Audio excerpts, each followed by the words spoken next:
They were well kept.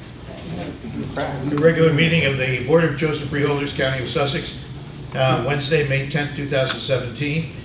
Madam Clerk, please call the roll. Freeholder Crab. Here. Freeholder Graham. Here. Freeholder Patillo. Here. Freeholder Rose. Here. Freeholder Director Lazaro. Here. We have a moment of silence and salute to the flag led by Freeholder Deputy Director Rose.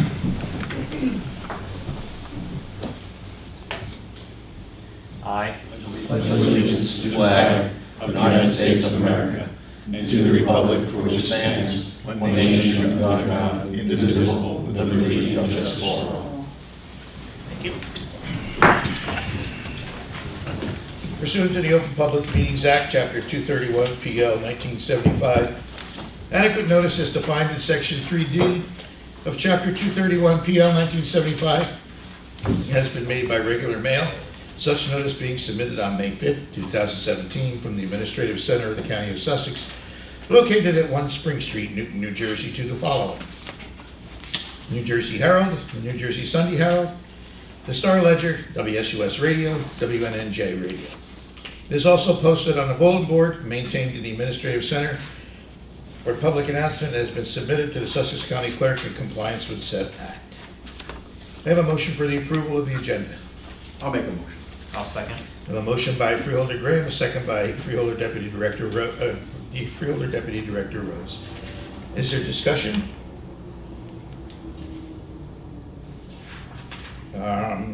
All in favor? Aye. Opposed? Motion is carried. We will be going into executive session. Resolution providing for an executive closed session not open to the public in accordance with the provisions of NJSA 10:4-12 et sec. Whereas the subject matter about to be discussed may be excluded from the public portion of the meeting by resolution of the Board of Chosen Freeholders as an exception to the Open Public Meetings Act pursuant to NJSA 10:4-12b, nor as it appears necessary for the Board of Chosen Freeholders to discuss such matters in executive session. Now therefore be it resolved that the Board of Chosen Freeholders of the County of Sussex, in accordance with the provisions of NJSA 10:4-12b and NJSA 10:4-13, that the Board at this time enter into an executive session from which the public shall be excluded. Be it further resolved that the general nature of the subjects to be discussed relate to the following items authorized by NJSA 10:4-12b as designated below: matters relating to collective bargaining agreements, CWA 1032 non-supervisory, PBA 378 corrections unit. Be it further resolved that the deliberations conducted in closed session may be disclosed to the public upon the determination of the Sussex County Board of Chosen Freeholders or provided by law that the public interest will no longer be served by such confidentiality. And be it further resolved that upon completion of the business for which the Board has entered into the executive session, the Board shall convene and resume its meeting open to the public. Do I have a motion? I'll make that motion. Second. Motion by Freeholder Deputy Director Rose, a second by Freeholder Graham. Is there discussion? Madam Clerk, call the roll, please. Freeholder Crab. Yes. Freeholder Graham. Yes. Freeholder Patillo. Yes. Freeholder Rose. Yes. Freeholder Director Lazaro. Yes. We are adjourned to executive session. And we will be back.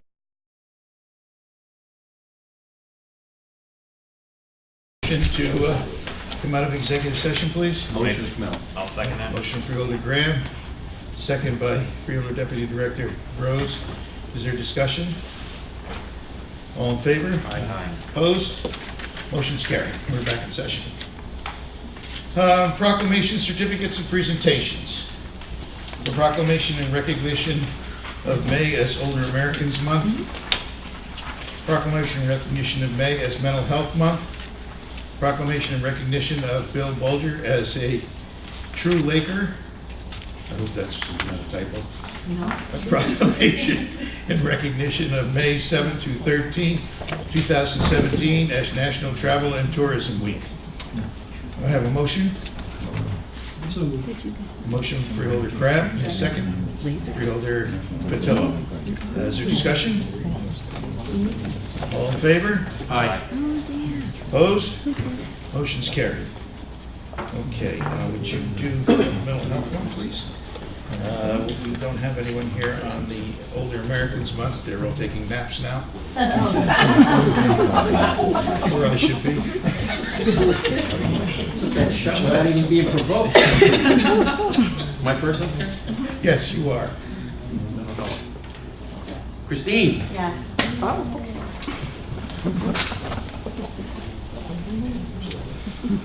Just you? Yes.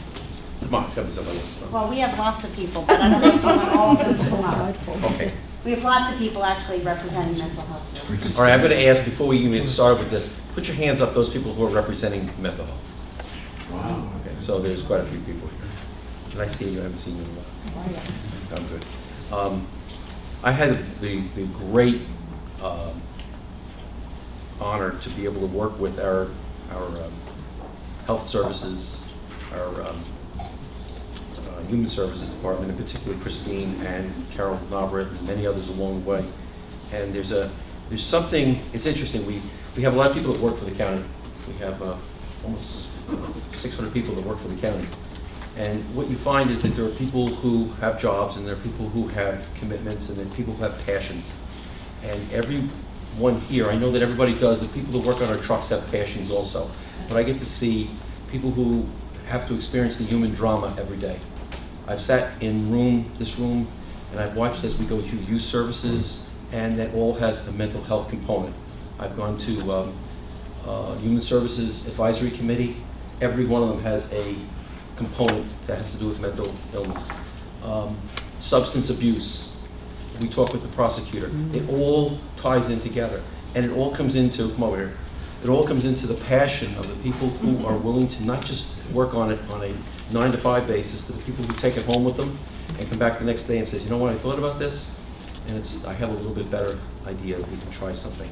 Everything from trying to get in front of kids that are suspended from school to dealing with the issues like you are, Suzanne, dealing with the issues in the schools. So I want to thank you all. I was just handed this, so reading this is going to be a first run for me. Whereas mental health is essential to overall health and well-being, and whereas serious emotional and mental health disorders in children, youth, and adults are real and treatable, children, youth, and adults on mental health challenges deserve access to services and supports that are recovery-driven and culturally appropriate, and the stigma associated with mental illness should no longer exist. Children, youth, and adults with mental health needs can thrive when they have the proper supports and services available. And whereas the Sussex County Youth Services Commission and the Sussex County Department of Health and Human Services, in conjunction with the Sussex County Board of Chosen Freeholders, collaborate and throughout our community to improve the quality of life for children, youth, and adults who have made their lives touched by mental illness, or have their lives touched with mental illness. Whereas May marks Mental Health Awareness Month, now therefore be it resolved that the Sussex County Board of Chosen Freeholders hereby officially designates the month of May as Mental Health Awareness Month in Sussex County. By order of the Board of Chosen Freeholders, Carl Zaro, Director, Jonathan Rose, Deputy Director, Phil Crabb, George Graham, Sylvia Patillo, Freeholders. And before I hand it over for Christine to say something, for those people who don't think it touches your lives, mental health issues in this county touch your lives in so many ways you just don't even know about it. It could be everything from that one person who has a hidden illness that comes back and haunts somebody else through a crime or through an altercation, to robberies, and I think the prosecutor put it to the point where 80% of everything that he deals with has to do with addiction, and then almost all of that has to do with mental health issues. So I want to thank you for pushing this. And is there anything else going to be, or you're taking care of? Yes, we're going to have some Okay, presentation. let's have a Thank you. picture here. Okay. Thank you. I just wanted to say thank you to the Freeholder Board for all of your support. Thank you for allowing us to do this presentation and also the Right Path presentation. We're very proud of what we're doing in Sussex County, and it's an innovative program that Kristen's going to be speaking about. So I wanted to thank you for giving us this opportunity to do something in a proactive manner and to do more early identification and early intervention instead of waiting until it's always a crisis point. So I'm excited that Sussex County has taken the lead in this, and we really are. It's actually a statewide program. I mean, it's actually a pilot program for the entire state. So we're very excited that Sussex County is really the first of its kind to take this type of right path model on. And I just want to thank everyone in the audience that's here to support mental health. I know Bob Parker's here from Newbridge, Carol Navarrete, our department administrator. We have Diane from Bridgeway, Suzanne Sarner from Sussex Tech, Denise and Roger from New Medical Center. We have a bunch of agencies here that truly, Jerry from NAMI, that really truly care about this issue. So I just thank you for your support.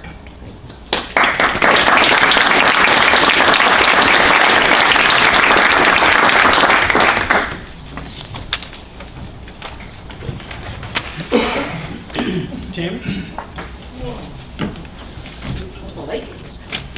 Yeah, don't we? It's a filming. Can't help it. We're here at the county level to promote National Travel and Tourism Week. Gives some perspective. In Pennsylvania, there's a little town that attracts 80,000 people every year for a rodent that comes out of a hole and stares at the sun. It's true. In Sussex County, Franklin, the Mineral Museum, which is on an internal street with no signage and no other draw, gets 32,000 people every single year. There's an old phrase in Franklin that Franklin is world famous every place except for Franklin. But wait till you hear what I have to read here. And I'm going to give you just a little hint before I start reading, is that in Sussex County, the travel industry is 12.8% of total employment. So that's why we're here today. Whereas National Travel and Tourism Week, now in its 34th year, is the annual salute to travel in America. And whereas during the first full week in May, communities nationwide unite to showcase the impact of travel to policymakers, business leaders, and local media with rallies, events, and other activities. And whereas in Sussex County, we recognize the many faces of travel and tourism because they contribute greatly to our workforce and economy. The travel industry is an indispensable source of American jobs, jobs that cannot be outsourced. And whereas the travel industry supports 15.3 million American workers, 1 in every 9 American jobs depends on travel. Travel is one of the top 10 employers of American workers in 49 of the 50 states, plus the District of Columbia. Whereas in Sussex County, the travel industry supports 8,098 jobs, 12.8% total share of total employment. And whereas Sussex County tourism spending included $127 million in lodging, $150.9 million in food and beverages, just Sussex County, $110.4 million in retail sales, $86.6 million in recreation, $46.5 million in transportation, $51.1 million in second homes, for a total of $522.1 million in Sussex County total direct sales. And the 216 tourism tax impact, including state and local tax receipts, was $62.7 million. Now therefore be it resolved that the Board of Chosen Freeholders does hereby proclaim the week of May 7th through 13th, 2017 as National Travel and Tourism Week here in the County of Sussex. Signed by Carl F. Mazzaro, Director, Jonathan Rose, Deputy, Philip R. Crabb, George F. Graham, Sylvia Patillo, Freeholders, so say we all. And best of luck with everything. Thank you. That goes to you. Thank you. We're one of the very few who can actually say we have 4 seasons of tourism. We're pretty fortunate to have that. While some may have weather issues throughout the state or are really focused on one area. We don't put all the eggs in one basket. We have a lot going on, from ecotourism to agritourism to recreational tourism. And we in the county, through the Chamber of Commerce and through the state of New Jersey, through the Division of Travel and Tourism, spend over $200,000 a year promoting tourism in our community. We are in the process right now of beginning a user profile study, which will tell us who our visitors really are. We did one about 6 years ago. We're ready to do another one. And matter of fact, I'm working with Rutgers on that right now, so we'll have that study done soon. We're also getting ready to launch on a full economic impact study strictly for Sussex County.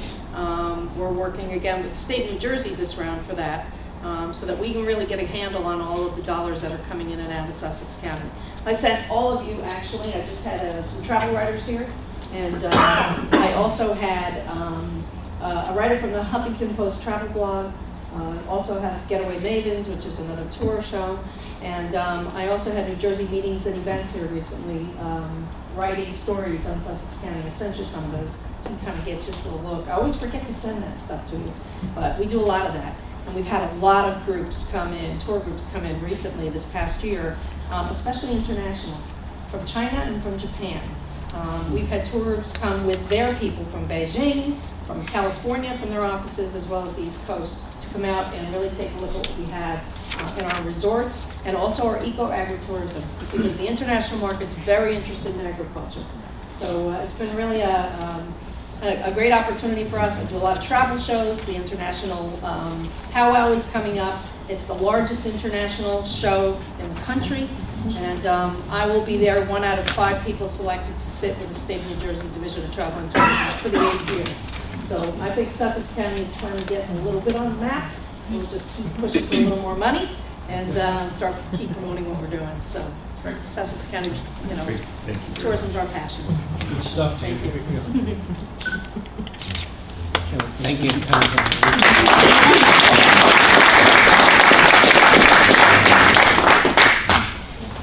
Fielder Patil, would you like to make a comment on Bill Bulger, please? Bill Bulger, an amazing man, a former Marine, resident of Papcon. About 30 years ago, his mother was in a very serious car accident in Florida.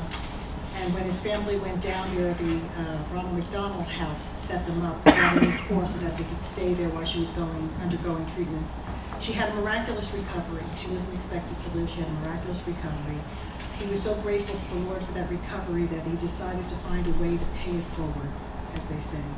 And one way to pay it forward was he decided he'd start swimming Lake Apathlon for charity causes. And he became a champion of charities. He's done this for 30 years. And the first charity he gave back to was the Ronald McDonald House. But since then, he's given to so many of them. I'll just read a few of them. St. Jude Research Hospital, the Alliance for Lupus Research, the Juvenile Diabetes Foundation, the VFW National Home for Children, other autoimmune diseases such as vasculitis, MS, arthritis, and it was breast cancer, pancreatic cancer. 2 years ago he had a stroke, but he's going back again in August to do one last swim for a friend who has another autoimmune disease. So we have a beautiful plaque and a beautiful rock by the Lake Pavinci's right in the parking lot. The town there owns a little bit of property, and they're going to have a tribute to him on May 21st. At 11 o'clock. If anyone's interested in coming, you're certainly welcome. But some of the things that he fought while he's in the water, his longest swim was a 24-hour swim. He battled triple-digit temperatures, humidity, choppy water, hail, seaweed, strong winds, bats, and the dogs. If you're within 30 feet of a dock, they like to jump off and continue to swim with you. He said when he first started to swim, they would grind his food. He said, now I can actually eat a steak while I'm swimming. And he's learned how to, he explains how you get on your back and you lift up your legs and you can actually sleep in the water. He's just an amazing person, and you'll always hear him say, even though he's raised $150,000 over the years, it just doesn't seem enough. He can't seem to give back enough. A wonderful man. We're very proud of all his accomplishments, and we'll be looking forward to that tribute on May 21st. Thank you.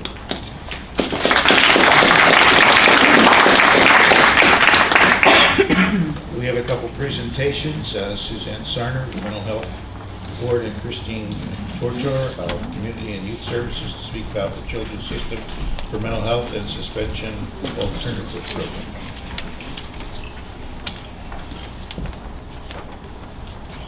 Good evening, everybody. Thank you very much for allowing us to present here this evening. First of all, wait for the conference. Power back up.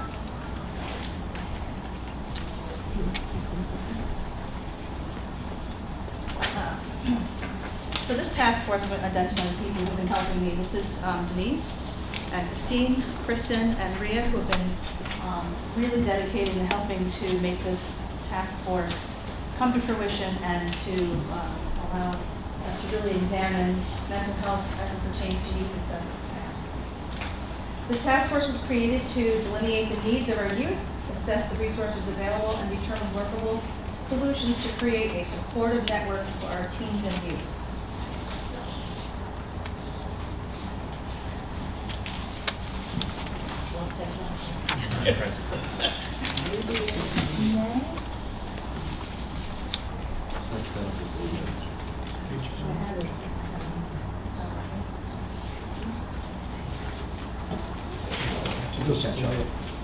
You do have this in your packet, so you can follow. All right, back to business.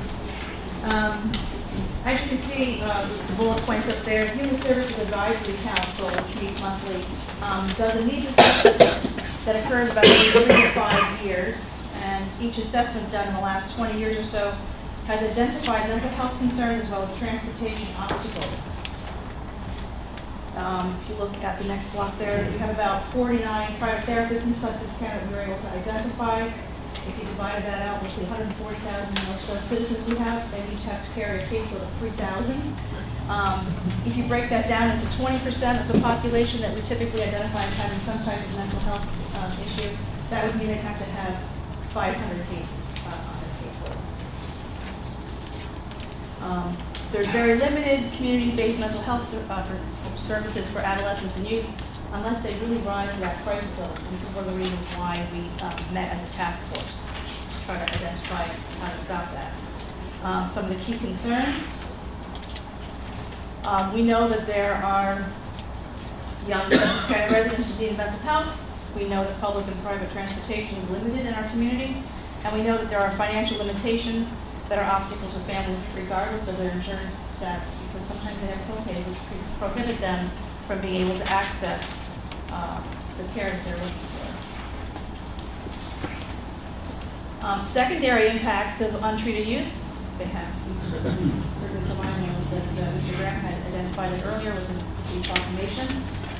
Poor academic performance, inability to focus on youth-related activities, potential for self-medication, relating back to the substance use issues we spoke of. Sometimes they're disruptive in class. School has limited alternatives except to deal with behavior in a disciplinary or punitive manner, which I know that Kristen will be addressing in a little while. It's interrupting other students in the classroom, and it leads sometimes, in some cases we've been hearing through the grapevine that it's beginning to overutilize our law enforcement, where their schools are relying on law enforcement to come in to try to correct the behaviors. It also has an impact on our guidance counselors, school nurse, teachers, administration of the schools. Some of the obstacles that we're seeing, parents work. So they're working 2 and 3 part-time jobs. They commute outside of the county. I'm sure you're familiar with the statistics on how many people commute in and out of our county. Their commute times are long. It's a financial burden due to missing work. They're afraid to be fired. Employers are impacted also if an employee needs to leave work consistently because their child is having mental health issues, including them from staying in school. The existing services that we have are private, and they don't always accept all insurances. Community-based, the community-based places that we have address crisis level care, but not necessarily the preventive measures that we're looking for. And transportation does not run directly to locations and or run during sensible appointment times when youth are out of school or out of their extracurricular activities. This next thing is just a comparison. You can see on the map there on the left, that's showing the pattern of our bus routes currently occurring in Sussex County. And then, although it might be hard to see on the map there because it's tiny, but there are numbers associated on there that show us where our private therapists are located in relation to the map and where the pockets of the void of services exist. You can see the comparison there, where there's just not a lot of services that students can access.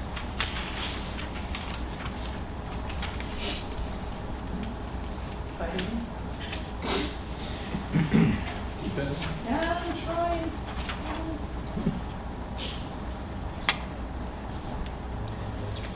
I'm sorry, guys.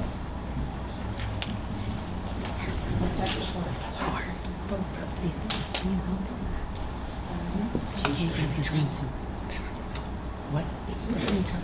PowerPoint. Yeah, we gotta keep going, okay. So we had to decide what kind of data we wanted to include. So No, she got we it. sort of speculated, because we didn't always have hard concrete data to follow in Sussex County. We put our heads together as professionals to try to determine what the data were. So we estimated there's approximately about 20% of students that suffer with varying degrees of mental health concerns at any given time. And due to the lack of access to mental health services, a lot of these students are coming into the emergency room at the medical center. And due to limited services, students don't get enough support early enough, lending itself to mental health concern progressing into adulthood, and substance use issues that you referred to, and seeking moving forward into their adulthood needing judicial intervention. So when we put our heads together, we determined that these bullet points were apropos to Sussex County.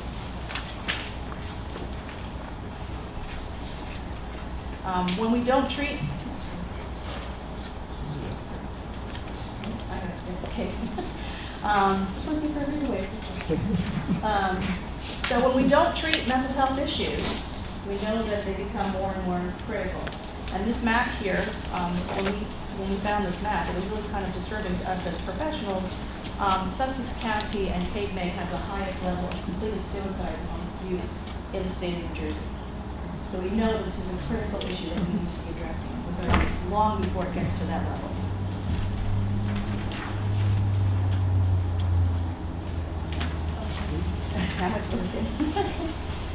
It also leads to drug and alcohol implications.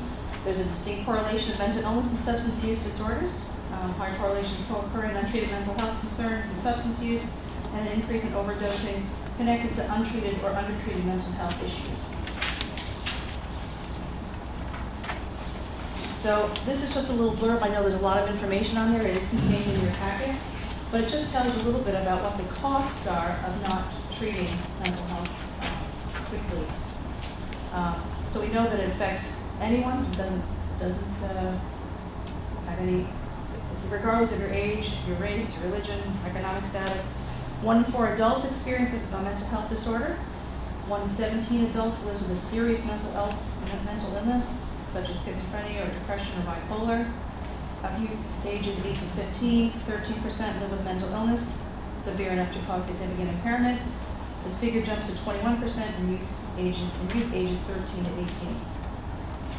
It's estimated that the cost, either direct or indirect, is about $79 billion a year nationally.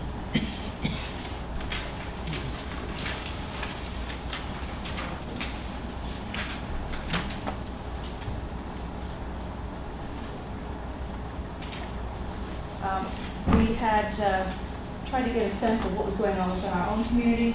At Newton Medical Center, we just ran some data trying to determine what was coming into Newton Hospital, the emergency room. When the kids are not being treated proactively, they end up in the emergency room because they're just not getting the services prior to that rising to a crisis level. And if you look at the stats, we were completely amazed at what's happening. In January, 49% of all the clients that were seen in the emergency room were adolescents. February, March, and April, the stats are there. April, we had 89% of all visits to the emergency room for psychiatric reasons were youth. The cost for one visit is $3,600 for a student to go there, and that could have been spent on treating them proactively. Center for Prevention also,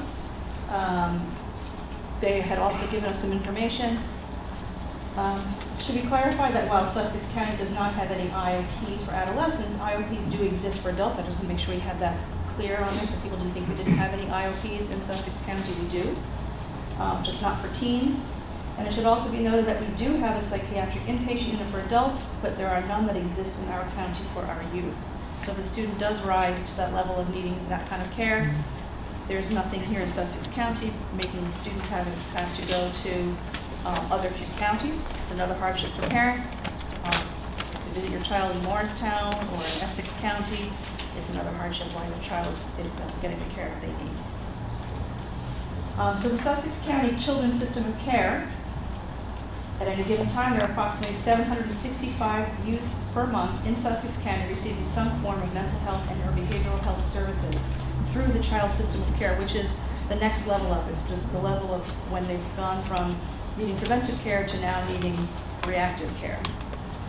At any given month, there are approximately 90 youth receiving prevention classes, psychoeducation classes, or treatment for substance use disorders, and this does not include those. This does not include children involved with Department of Children and Families as referrals or as active cases. So that would be an additional number of students in crisis.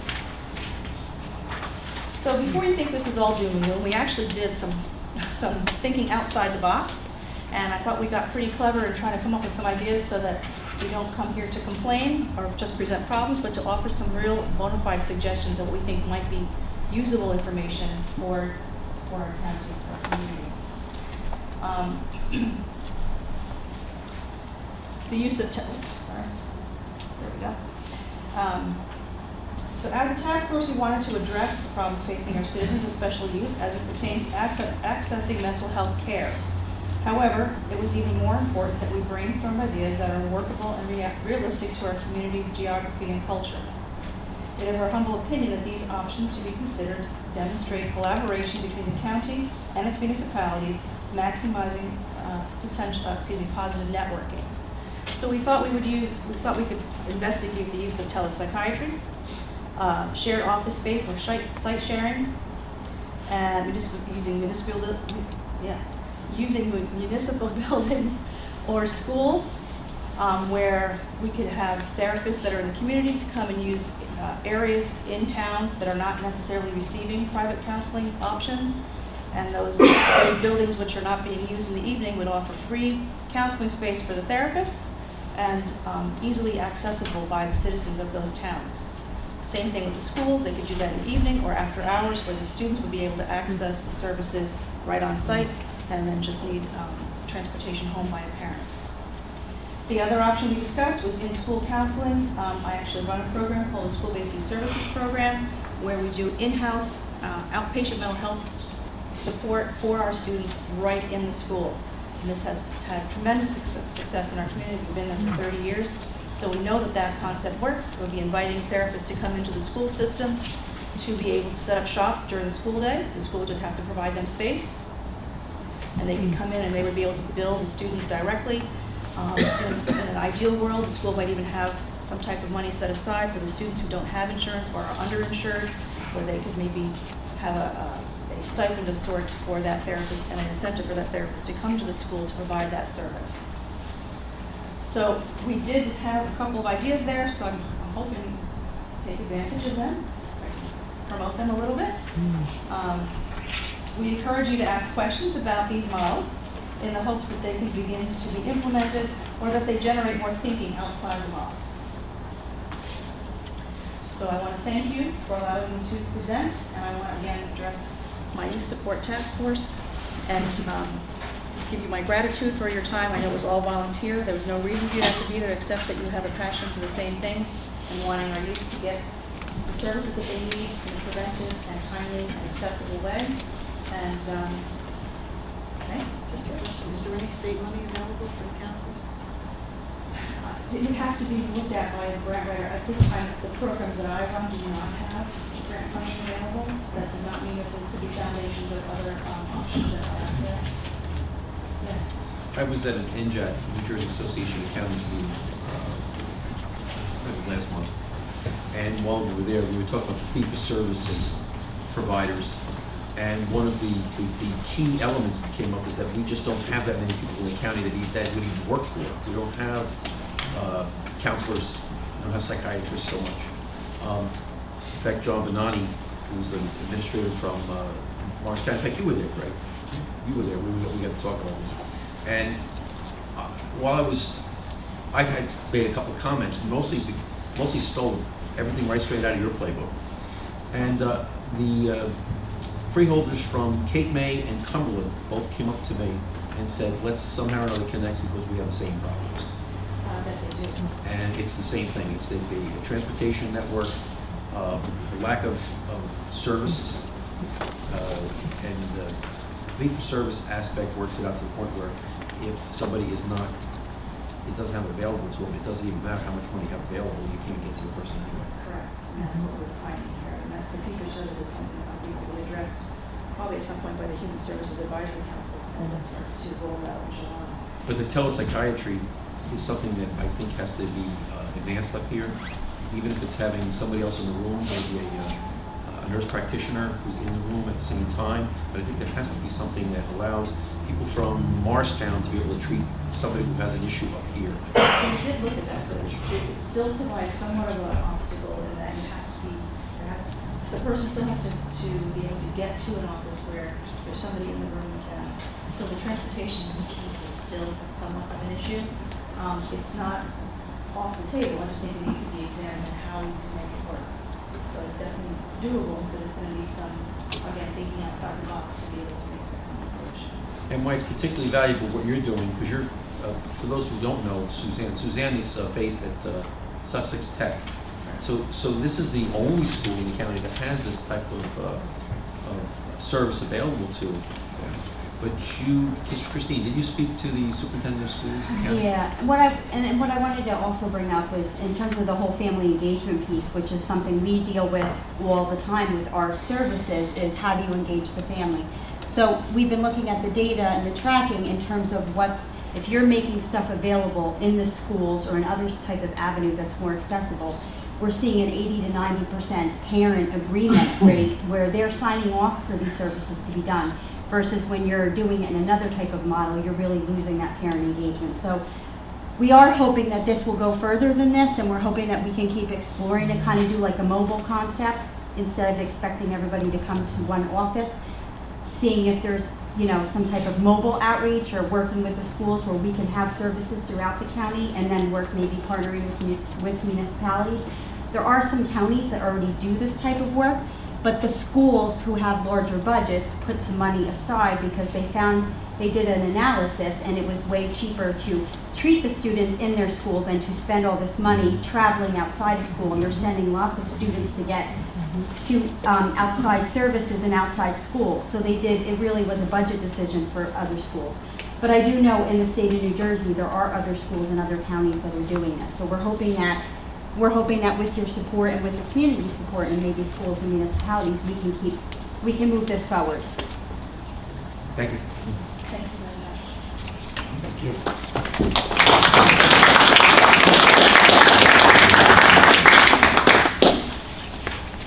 Martha Baldwin, Public Health Nursing, to discuss the NJCEED services of the Manavan program. Good evening. My name is Marty Baldwin. I am a registered nurse. I work in the Division of Health, and I manage the New Jersey Seed Grant for public health nursing. The New Jersey Seed Grant is the New Jersey Cancer Education and Early Detection Program. It's a wonderful service that we provide to the community. They're funded by the state and federal government, and the reason being is because they want to provide for the underinsured and uninsured county residents free cancer screenings for breast, cervical, prostate, and colorectal. People qualify for the New Jersey Seed Grant if they fall below the 250% federal poverty guidelines. They're screened when they first come to the program. And we provide services wide range in the county, serving anywhere from Montague to Sparta, Vernon to Newton, and beyond. They come from all areas of the county. People qualify for breast screenings that involve 2 different areas. We have 2 contracted nurse practitioners who provide clinical breast exams. We provide them with also free scheduled mammograms. Multi-Diagnostic Services performs our mammograms. They actually are a mobile unit that comes to the Wheatsworth campus and brings their equipment. They set up in our 2 clinic rooms. They come with a driver who sets up the equipment in the rooms, and they come with a certified mammogram technician who performs the procedures. Multi-Diagnostics is accredited by the American College of Radiology and the United States Government of Health and Human Services.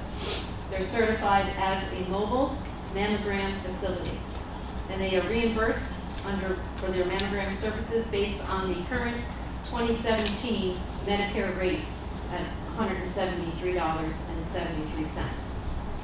We see patients for 2D diagnostic screening mammograms about every 10 minutes, because that's really all it takes for a 2D mammogram to be done. Their films are taken back to the Multi-Diagnostics office, where they're read by a board-certified radiologist and sent with hard copies back to me, because I look at the test results. Any of the abnormal findings, the radiologist who reads the mammograms calls me directly so that I can follow up with the practitioners. We have done, under the SEED program, over 380 screenings with Multi-Diagnostics, and Sussex County, under the SEED program, has diagnosed 4 cancers in the county. When a patient is diagnosed with a breast cancer, I can get a patient into Medicaid within an average of 2 to 3 hours.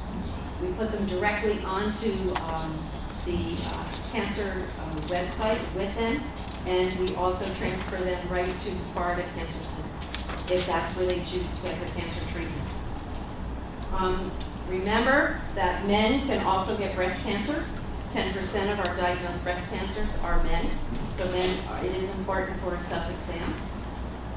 We also believe that the best protection is early detection, so that's one of their goals in the New Jersey SEED grant. We have our women's screenings twice a month, so we have 2 contracted practitioners that come to the Wheatsworth campus to help us in screening. We also provide cervical paps, because we deal with the cervical cancer, so we do routine pap smears and HPV testing. We know that there are several different types of viruses with the HPV virus, but we strictly concentrate on 16 and 18 because those are the 2 HPV viruses that are diagnosed with cervical cancer. We contract with a Sussex County GYN practice. They do our follow-ups. They can do anywhere from cervical biopsies to LEAP procedures and beyond. We also provide prostate screening through Skyland's Urology, where our men call into the office if they also qualify for the program, and we have a physician there that will do a prostate exam, and we can provide free PSA testing from Newton Laboratory. If any of the breast or cervical cancers are diagnosed, we do have available county physicians and practitioners that do help us through the program. We also, our last screening is by colorectal testing, because breast and colorectal cancers can be treatable. So we do allow them, when they come in for any screenings, we provide one-to-one health education to every person that comes into the office. So we give them what's called a FIT test. I'm sure you've seen colorectal testing, how important it is from the news. And FIT testings are fecal immunochemical tests, where we send them home with them, and then they send it back to me, and I test it right there in the office, and then send them a test result. So how do we get the word out about New Jersey cancer screenings, especially under the grant? Well, we have various outreaches. We have various health education programs that we go out and teach. Because of the 4 cancers, we are under the grant required to do those 4 cancer outreaches. And we can go anywhere from Sparta food pantries to in the Sparta Presbyterian Church. We're going there again next week. And we can go to various senior programs and present the program, because sometimes the grandparents have grandchildren or any other available neighbors or friends or relatives. We also are, we just recently put them on the New Jersey Herald website, so that's an exciting outreach that we're doing now. We're also in the newspaper. And we're also on the transit buses. I don't know if you've seen some of the buses going around, but we are also reaching out in various areas because a lot of our underserved people are transit need. We invite you to our open house in the nursing department on Friday. So if you haven't responded, we'd love to see you. You can see the many activities that we do there. I ask for your support. We are in a competitive year for the New Jersey Seed Grant. It's an outstanding service that this county has provided, and it is, as I said, statewide, but this county is very, very fortunate to hold the grant because we have touched many lives. We have done a lot of interpersonal relationships with a lot of the towns and community members. So I thank you again, and remember, the best protection is early detection. Thank you.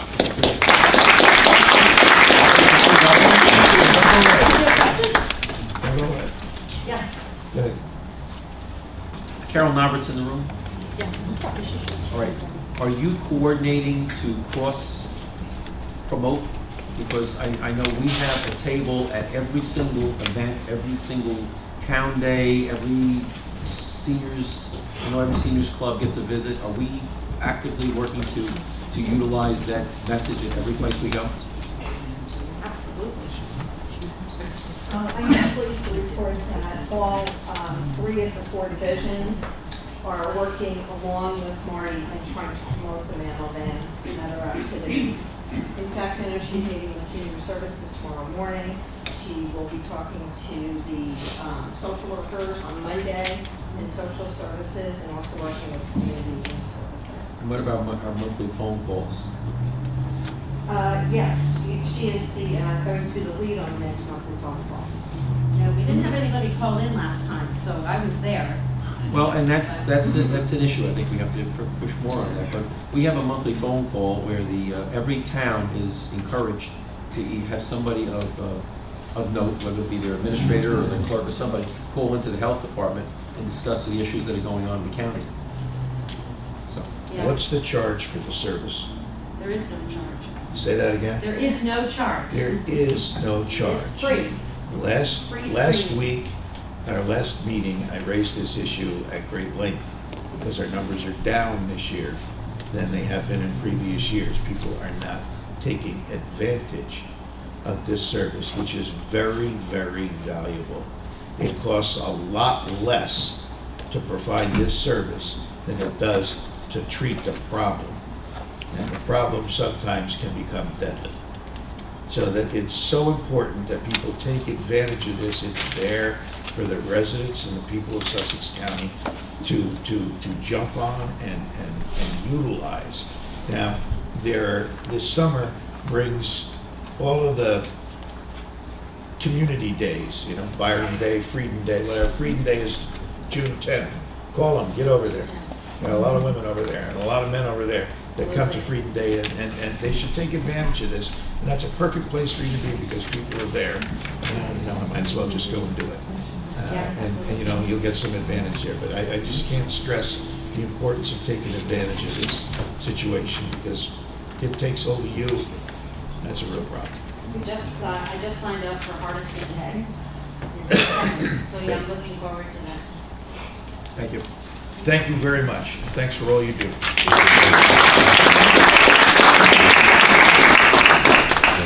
Christine Turtur, you were so busy playing with your machines and being a mechanic, you didn't get a chance to take. Just for the end of Suzanne's Youth Support Task Force, I just wanted to start off by saying that I commend all of you for supporting the community-based programming in our county. The county, bridging collaborations among itself, schools, municipalities, and most importantly, families, with local community-based programs creates healthier and safer communities. The Right Path program, as part of the New Jersey Juvenile Detention Alternatives Initiative, or JDAI, is designed as an innovative prevention and intervention strategy to divert out-of-school suspensions to keep students in school and ultimately working to dismantle the school-to-prison pipeline. So what do we know about out-of-school suspensions? Well, we know suspensions do not improve behavioral problems or academic performance. We know suspensions leave students home unsupervised. Students fall behind on their schoolwork. It doesn't teach any alternative behaviors. It does not address the underlying issues of the negative behaviors. And 10% of students suspended between 7th and 12th grade drop out of school. And of those suspended, on average, 1 in 7 students have some contact with the juvenile justice system and are 6 times more likely to be incarcerated in the adult system later on. However, we also know early intervention and prevention keeps youth from involvement or further involvement with the juvenile justice system. Right Path's purpose is to provide an alternative option for schools to utilize our local social services in lieu of school suspensions. Or it may also be used as prevention for further school suspensions. We want local community-based systems working together to enhance educational opportunities for at-risk students. These services assist the student and his or her family with addressing underlying problematic and disruptive behaviors in school, in their homes, and in the community. We want to provide the school personnel with one point of contact to access local services. We shouldn't be expecting schools to know whatever our most current services or programs are in the community. So how does this work? So I believe you all have a copy of the Right Path model. So the Right Path model is not a cookie cutter model. Each school identifies its own needs and its own procedure how they want to use the Right Path. So what you have in front of you is just a basic outline for the schools to start to work off of. It's designated school personnel would contact the coordinator for a meeting to discuss with the family what intervention strategies would be beneficial. If the family agrees to the intervention, the school would not suspend a student. But if the student fulfills or completes this intervention, if the student or family refuses the school's interventions, the student would receive the suspension. If the student is unsuccessfully discharged from the intervention, the school would choose to suspend or agree to try some other intervention. The Right Path coordinator will notify the school as to the student's compliance through status reporting. So where are we at? Since January, we have met with numerous schools. We have presented the Right Path for the Sussex County Superintendent's Roundtable meeting, the Sussex Warren Child Study Team Administrators, and the Sussex County Police Chiefs Association. At this time, there are 9 students involved from 8 different schools. We started out only targeting to work with high schools, however, there's a demonstrated need to serve the middle school students as well. Of the 9 students involved, 3 are from middle schools, and we have 4 more pending as of today. Right Path is still in its infancy stage. We are working to iron out all the kinks as they arise, but as with all Division of Community and Youth Services programs, these initial kinks is what help create our highly successful programs. It's too early to give specific outcomes, but I can say as of today, all the students involved with services are compliant with their goals. Thank you again for your support for putting the success and quality of life of Sussex County's young people at the forefront of your future endeavors.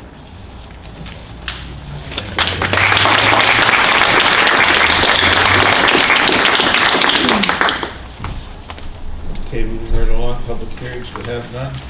Public session from the floor. Please note everyone is asked to keep their comments to 5 minutes or less.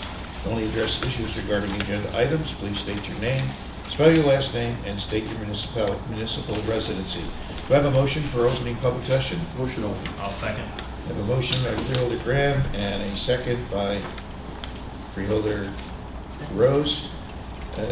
Is there discussion? All in favor? Aye. Opposed? Motion's carried. Public session's open. Good evening. My name is Bob Parker. I'm the CEO of Newbridge Services. I'm here to speak about the fee-for-service program and the work I understand this board is undertaking. I live in Morristown and 9 Hillcrest Avenue, and I'm here on behalf of people in need here in fee-for-service. As many of you know, the state is transitioning from current 40-year practice of a grant that, if you will, supports the people that were referenced who are poorly insured and can't fill the $4,000 deductibles because they barely make money to pay the rent and take care of the kids. And we're very concerned in the mental health community, which is what Newbridge is all about, that people are going to go without services. It's been a motto for you. No one has refused services for the inability to pay. We within the mental health community feel that that's going away.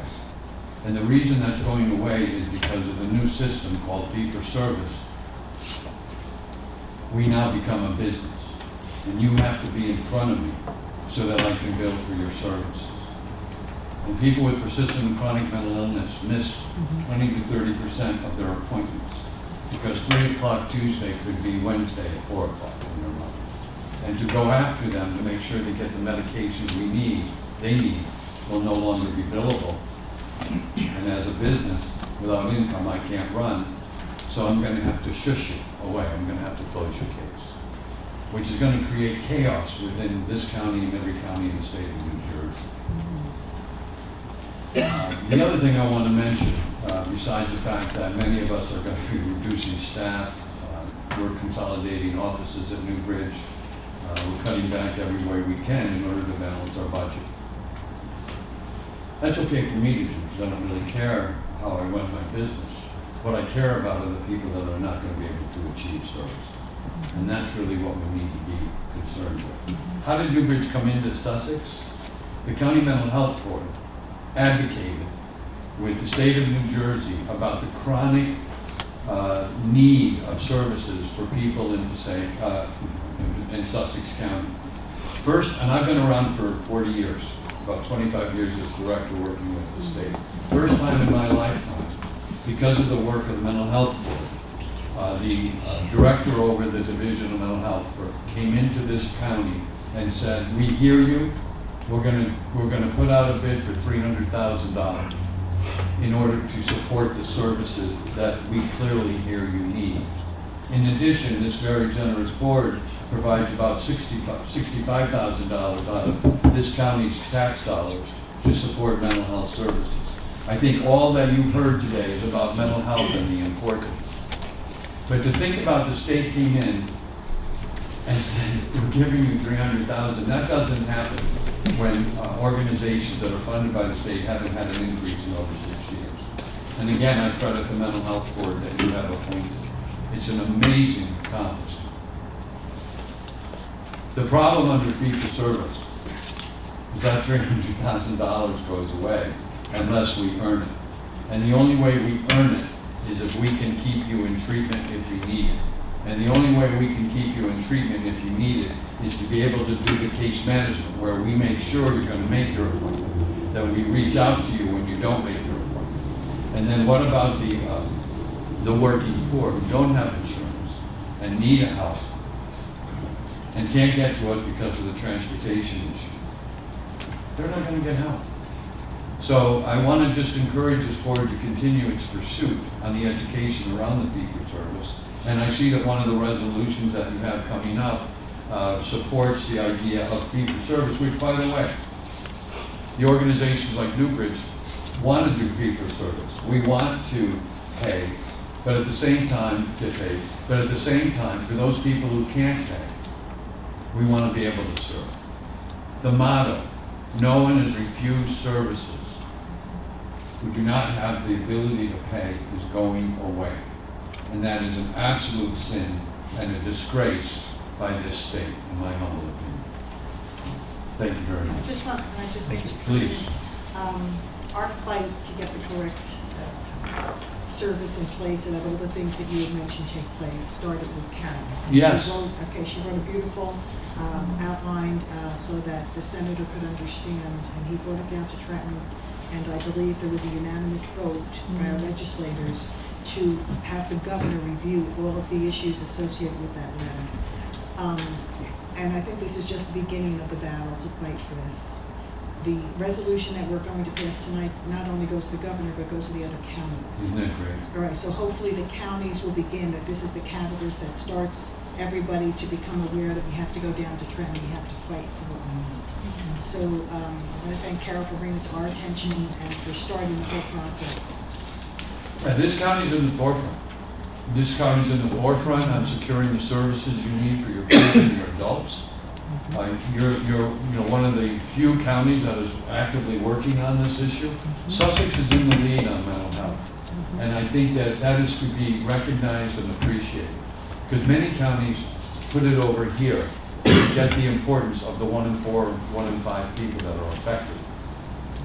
But as I stated before, when I was at the NJAC meeting, Yeah.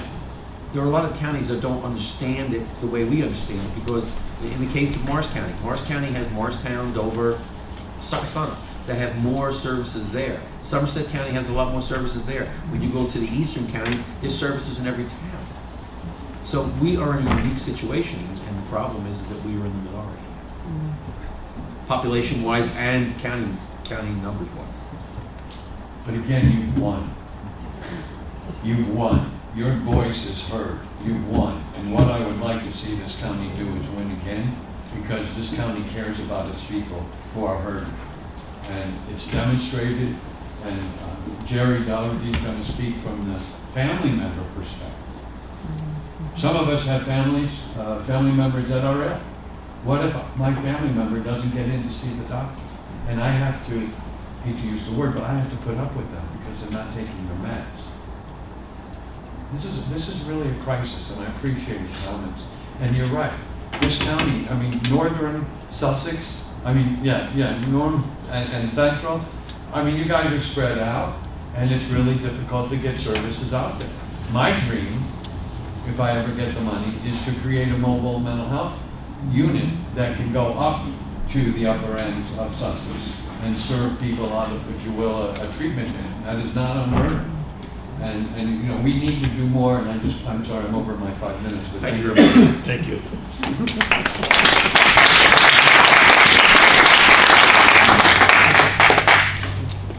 John Snyder, Sanderston Township.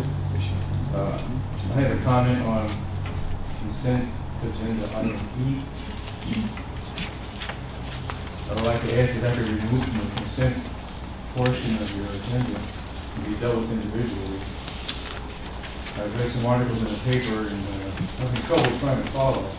I do recall about 6 months ago, I asked a question about something that was on the agenda about Sparta, giving notice that they were going to withdraw from the county health system. And I asked what that was, and he told me, well, according to the contract, it's 6 months. I forget what the notice was. He told me that they had to let you know ahead of time. And I'm kind of dismayed as to what's going on right now, because, correct me if I'm wrong, but there is currently a line, it's the health tax that people pay to the county that is going to be incorporated to the general fund, which makes it sound like you're declaring war against not just Sparta, but any township that decides, well, we're going to take care of this ourselves and we're going to withdraw. Because I see it as an opportunity to save the taxpayers some money and maybe reduce the size of that health department. If the township is substantial, I believe they've got us. Do they have a high population in the county, Sparta? No, but they're up there. I live in Sanderston, so much bigger than Sanderston. And it almost sounds like we're going back into the kind of time of Greece when they had these city-states and had to fight Sparta. But it sounds to me like Sussex County has declared war on Sparta. But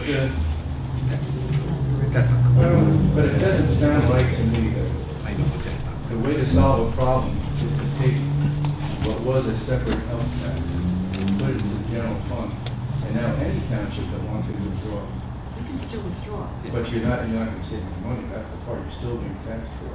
Unless I'm You're only being taxed for the misunderstanding. mandated health services that you get whether you have a shared service with the county or not. This protects Sanderston. Well, once again, my comment is Yeah, to let's withdraw, take it out. is to We'll withdraw discuss that from the it. Let's consent take it out. agenda. We should discuss Let's it, take but I it don't out think and that's- discuss it. There's a lot of We can go over all misinformation. these. Okay. Yeah, And I absolutely. wanted to comment is about the May as Older Americans Month. Not quite sure what is an, I guess I'm asking what is an older American? Like older than dirt? You're encroaching on my laptop. Thank you.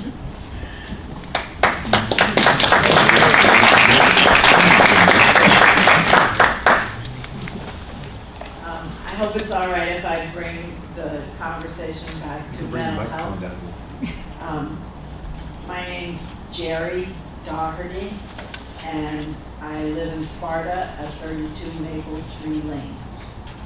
I serve on the Mental Health Board, which is soon to be officially combined with the Substance Use Advisory Board.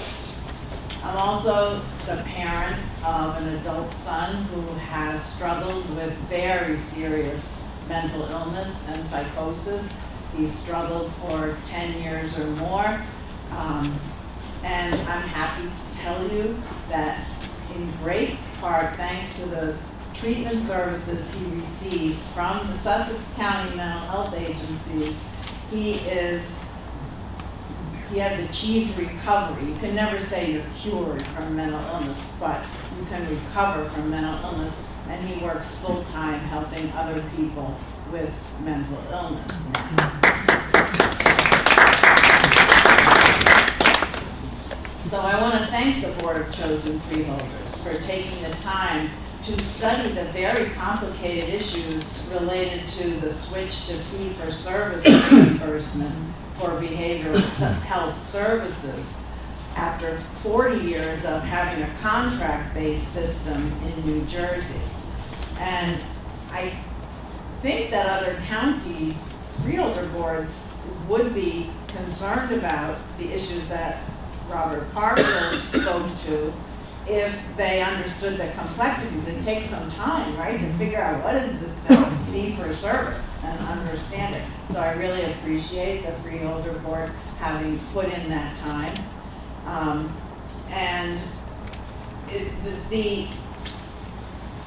While the impetus for the state going to fee for service is to access more federal dollars, which everyone in the mental health treatment system agrees, okay, that's a good idea, let's access federal dollars rather than take it all out of the state's pocket. There's so many unintended consequences here with this switch to fee for service, which Bob Parker tried to touch on.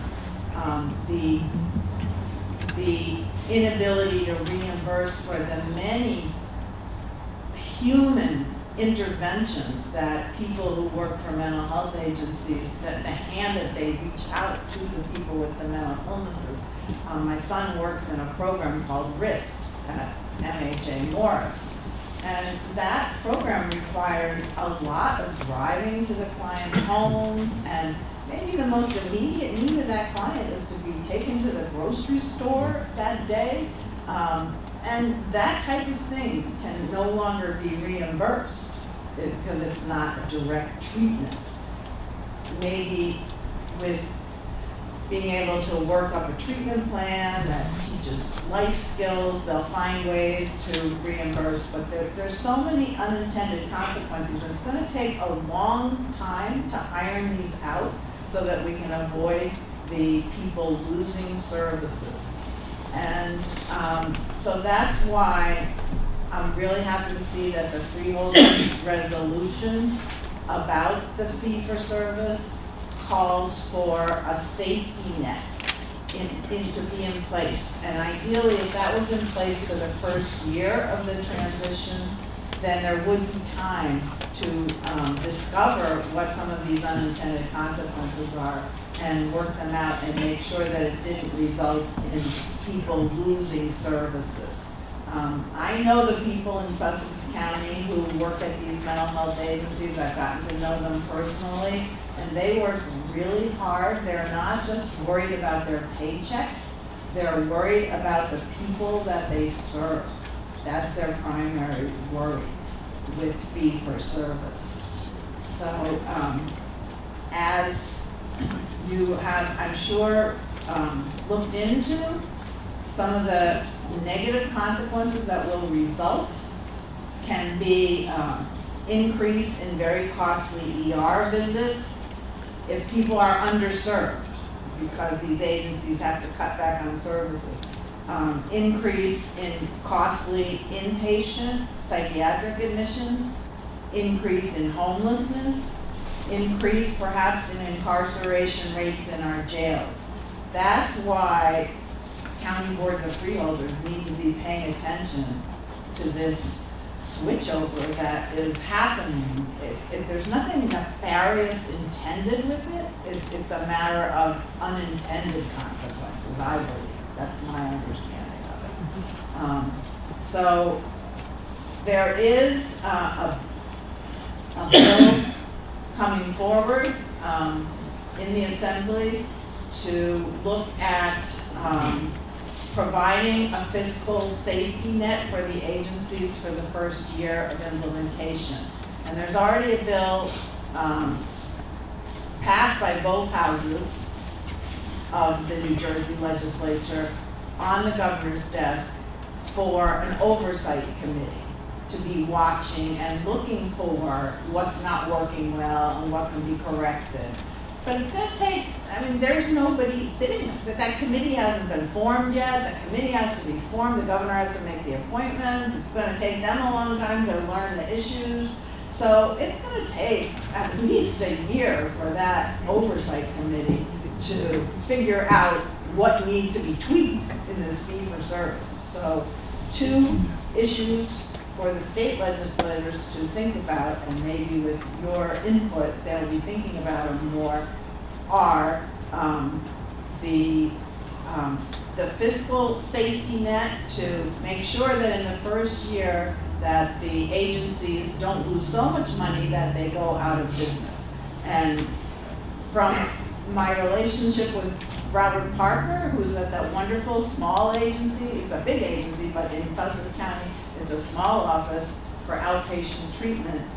Our office, which we were so grateful to have set up in Sussex County to help meet the needs of the citizens who only have Medicaid, like the people who can't go for private treatment with private psychiatrists and private therapists and only have Medicaid, there's only 2 places they can go for outpatient mental health services, Newton Medical Center or Newbridge. That's the only 2 places in Sussex County. Our Sussex County Newbridge office is under threat because of fee for service. It might fold, and I don't know what will happen then. So I really commend you for looking into this issue and writing the resolution that you did. Thank you very much.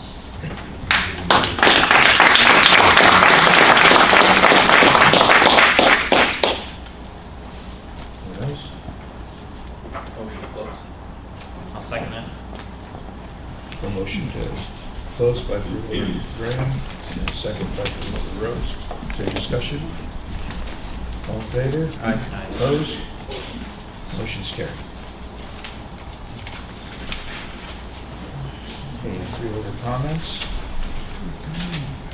Brad, would you also start today? Sure, thank you. We had the very enjoyable opportunity to attend the state fundraiser for the vocational school at Franklin Farms Park Saturday night.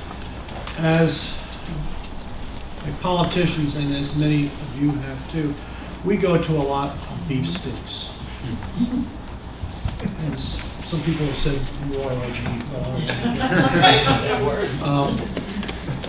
But I got to tell you that the beef steak that they put together there was the most tender, the most flavorful steak that you've ever had. They had a huge turnout. And the Votech desserts were included. And I love cream puffs, so You didn't have any. oh, I had a couple. Unfortunately, this was all occurring on the night that they had the tragedy for the Bach family. And I extend my sincere condolences there. At Votech, and an amazing amount of other schools dressed in pure white in memory. But I can tell you that at vocational school, they also had the additional comprehensive resources for guidance and for crisis management. And the way that they transitioned from a very festive occasion to the very next day dealing with this extraordinary crisis, I just want to give kudos to that organization. Tomorrow I'll be attending the Sussex County Community College Awards and Scholarship banquet, something I look forward to every year, and this will be my last opportunity. And along with many of my colleagues, this Saturday is the 100th anniversary of the Sussex County Library System. 75. 75. We're counting in car years. You're close. I thought it was the 100th. That first 28, they really didn't do We've been around. We've been around since 17. Nobody was reading the first 25. There's something to be said about the library system, even the branches that are in the small towns like my town. It means so much to the local foot traffic, to local residents, to come in. One of the conversations that we had earlier in the day relates to, what should the library system look like going forward? And that's going to be an unfolding situation here. So I'll look forward with my colleagues to be speaking at that event Saturday. And that's all I have. Yes. First, I'd like to congratulate Doug Moll for winning, being the first place winner in the 33rd Annual New Jersey Paratransit Rodeo, which was held on May 6, 2017, a great adventure in Jackson, New Jersey. I understand that it's a very difficult race to win. Drivers from across the state compete during the rodeo. It's rodeo, R-O-A-D-E-O, for the highest score in safety and customer service. The event is sponsored by the Council on Special Transportation and New Jersey Transit's Office of Local Program Support, and I understand he won this humongous trophy. So congratulations to Doug. We're very proud of that. I also had the opportunity today to go up to Hardison at the YMCA because they had a groundbreaking ceremony for their upcoming expansion. They opened that Y on January 22nd, 2005, and they started with 490 members. 12 years later, they have 9,000 members. It's been embraced by the community. It's for all ages. It deals with the whole person throughout an entire lifetime. And for many people, especially our seniors, it's a social place. But they also have a wellness center there. And the wellness center is very interesting because they open it up for local physicians so they can send their patients there. Instead of going to therapy or other forms of treatment, they go to the wellness center. And they have exercise coaches there that teach them how to exercise. And many of them, really enjoy it, and they become very involved in the Y and other aspects as well. What's very interesting about the Y is the expansion consists, and this is their phase 2. There's going to be a phase 3. We'll talk about phase 2. It consists of a gymnasium where the members can play basketball, volleyball, and the new big rage pickleball. And I'm not going to tell you what that is. You'll have to visit to go actually see what that is. But I belong to the Randolph Y, and everybody's playing pickleball. That is the big sport right now. And that wellness center that they have will be actually able to move out with this new expansion as they build that gymnasium. As they move forward, and hopefully in another 8 to 10 years for that third expansion, they're going to bring in a warm water pool. And I've watched that down in Randolph because they have a warm water pool. And you see so many people that are really crippled or unable to walk, and they get them in that warm water pool and they can move. It's absolutely amazing to watch that happen. All the women's aerobics are in the warm water pool. So if you have arthritis or any other ailments that would keep you from exercising or pounding, or moving like this, you can do anything in the water. You can move, you can jump, you can even do yoga. So the next thing that happens is if you fall in the water. So these programs are growing in interest not just because they're enjoyable and fun and social, but there is a health element associated, a wellness element associated to everything. And I want to congratulate the Y. They have done a marvelous job. It's a beautiful facility, and I really wish them the best of luck in their expansion.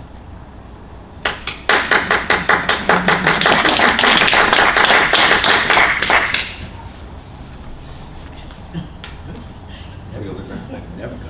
It wasn't a Freehold. It's a great place. That's awesome. 4 topics. I'll take the easy one. I'll take the non-controversial one first. Libraries. I support libraries. I grew up in the city, and the library was my haven. Libraries are different today than they were then, and libraries will be different in 10, 15 years than they are now. Libraries represent not just the fact that you can go in and read a pulp version of something, but you can also digital, but you can also, libraries allow you to collaborate. And I think that that's what I'm most hoping that we're going to see in the libraries as we come to the future. I think the Wantage Library is a good example of a meeting room environment. We've had a lot of discussions of what it is, and I say something that probably is wearing it out. I know that Greg Poff, poor Greg, he's been here for 3 weeks and he's already sick of my points, but we don't want to see a 1980s version of a 1950s library. We have to know what a library is, what it means, and what it means to the next generation. It's not just children coming in and reading Dr. Seuss, although it is. It's not just teenagers that are doing a term paper, but it is. It's not people trying to Google things. You can do that anywhere, but that's what you see. It's not just somebody who sits down there for a quiet few moments and reads a periodical, but it's an ability to be able to come together and not only meeting rooms, but also be able to share it. I've seen, I just happen to go into the library sometimes and just sit there. They don't know me, I don't know them, but I watch the kids talk across the table. Not allowed to say anything real loud, but they say it anyway. So I think that libraries are worth the commitment for the next generation. And for those people who feel that they're irrelevant because you can Google everything, that's not true. You can't Google everything.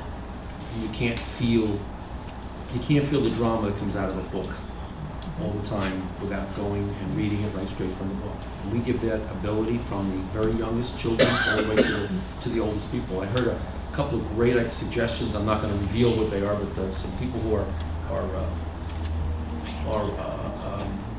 interviewing for the next position as a library director, and they had some great ideas. All I was looking for out of it was a vision. Somebody can give us some vision. And with Greg's help, I'm sure that vision will be transported to something that's a reality. I'd like to speak about the Sparta Health Department and about our health department and about what we feel has occurred and what we are seeing occurring in front of us. Sussex County has a very, very fine health department. And we had the former health department director here, Herb Yardley, who spent a lot of years in putting that health department together. But we have people. And sometimes people get things done exactly right. Sometimes they don't get things done exactly right. But when it comes to enforcement, and when it comes to the protection of your health, whether you go to a pool, or whether you go to a restaurant, or if you stop at a snack stand, every one of those things are important. They're vitally important. And what we see right now is that there's some questions as to whether or not the services were handled properly. And, but we can't quantify that there was something that wasn't handled properly. As for the cost, the taxes are the way the taxes are. They're done on assessment. And it's not fair. I said this in the last meeting. You know, we build a park, and the park is a Little League field. And it's for the good of the community. We build that park. We spend $500,000 to build that park. And the people who go to that park are not the people who live up in the $1 million house or the $2 million house. It's often that little house that has 3 kids. But the people on the hill pay more for that park. It's not fair, but it's the way that tax assessments are done. It's not fair. Now the reason, equalization, the reason why we are doing what we're doing with the tax, the health tax, is that back in 1986, certain things they weren't thought out. Back in 1986, I guess it was done for 1986. But in 2017, it's not done right. There are certain services that have to be provided by the county, county-wide, from Montague to Hopatcong to Green to Sparta. They have to be handled by the county. That falls into that health tax. But it's not exclusively to the health services. Then there are those other services that are exclusive to the health services. What we are doing is we are splitting those apart. so that you in Sandeston and me in Stanhope are not paying for the services that are still going to be maintained by Sussex County, but may go away with Sparta. Sparta can handle their own health services, and they can pay the price that it costs for that. So as can Hopatcong, as can Sandeston, if you indeed wish to do that. But I don't think it's right to take a little bit of information and imply that we're going to war with anybody. We're going to war with nobody. I'm here to protect your interest. I'm here to protect 145,000 people's interest, as are the rest of the freeholders here. We're not here to make sure that one person is taken care of and the other person is not taken care of. And I want to applaud those people who have worked in the health department over the years. It's not always easy. Enforcement is not an easy thing. It's real easy to say, hey, everything's fine. But when you have an issue, our enforcement, the same as our police, same as anybody who has to do enforcement, code enforcement, sometimes you have to make the hard call. Hey, you have to work on something here. You have to fix something here, or we have to shut you down. Or, straight out, we have to shut you down because you are jeopardizing the health of other people. That's what the health department is for.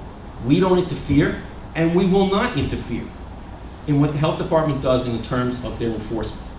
There are a lot of other issues that can be worked out, and I absolutely feel for Sparta, because Sparta reached out to Sussex County many, many times over the course of a year. But there were a lot of people that were interfering, that they saw it was in their best interest to not let Sussex County do what they had to do, including paid consultants who found that it was more to their benefit to try and make a buck off of the county or of the health department than to actually find out what the issues were. Especially when we hire a consultant in our county to look after our interests, and then they go and they sell their services to somebody else to try and make another buck. And I stand by those words. The people that work for this county work for not a lot of money. I mean, some people make some good salaries, but there's a lot of people along the way that just do their jobs just like everybody else does. And to make aspersions to them, I don't agree with that. I think Sparta can do whatever they want, Hopatcong can do it, and Vernon can do it. This does not exclude them from doing it. What this does is this protects that Sandeston is not going to pay for those services that are still going to have to be paid for by the county. This was a matter of time, had to be done, and I think it should have been done actually weeks ago. Unfortunately, we had to. And I got all worked up. Might as well go on to another. 911 center. There's a lot of people that have questioned the validity of whether or not we have a 911 center, whether it should be what it is, whether it should be costing what it is. They're valid questions. Absolutely right across the board. Those people that come to us and say that we're paying twice for a 911 center, you're wrong. You're paying 3 times. You're paying for it 3 times.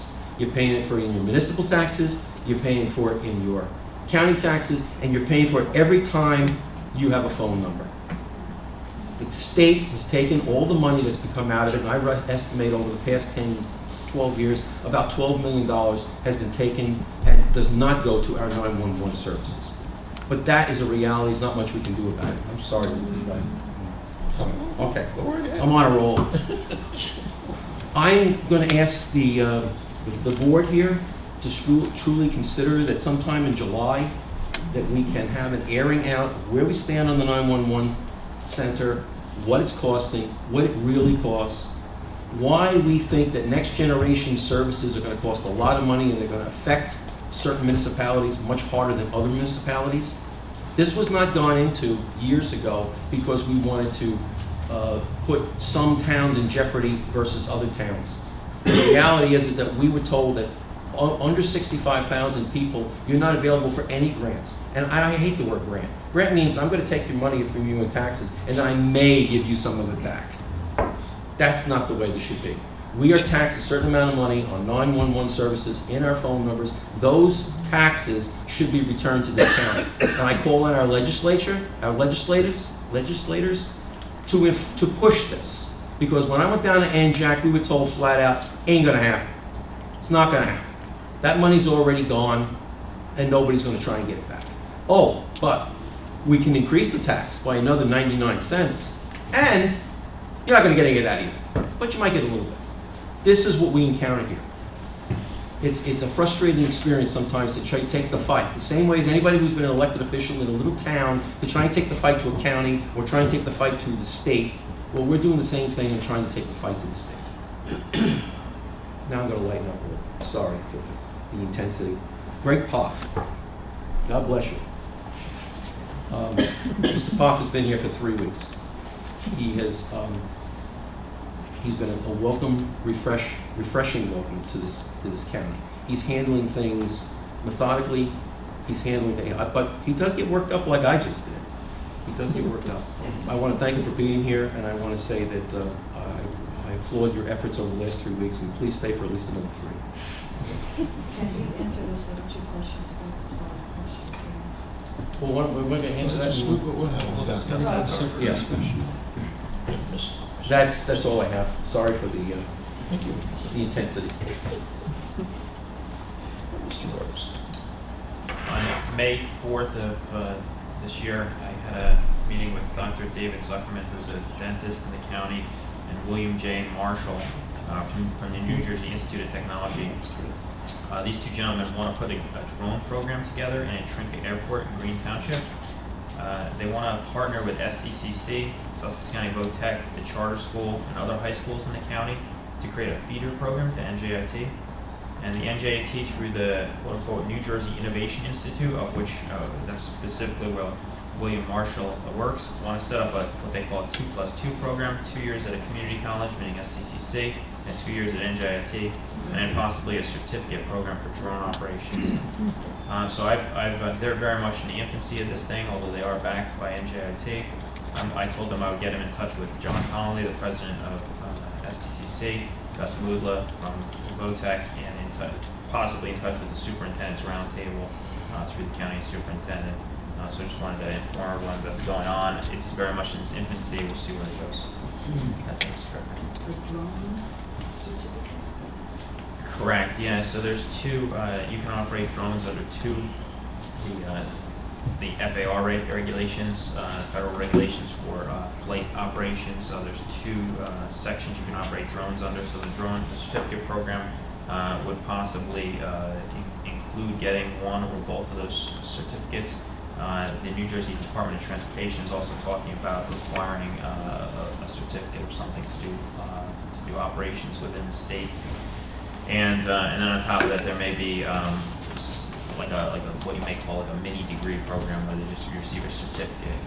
You know what I asked? I was at Picatinny yesterday in the task force down there, and although that's in Morris County, many of the people that work in Picatinny also live in Sussex County. They send out their scientists and their engineers to the schools to work on these robotic programs with them. I'm wondering very much if they would be interested in getting involved in something like that. Yeah, possibly. I mean, I can put these 2 gentlemen in touch with you. Because they're looking to get out into the education field because they want to start training kids and they want to start recruiting them. It's really interesting.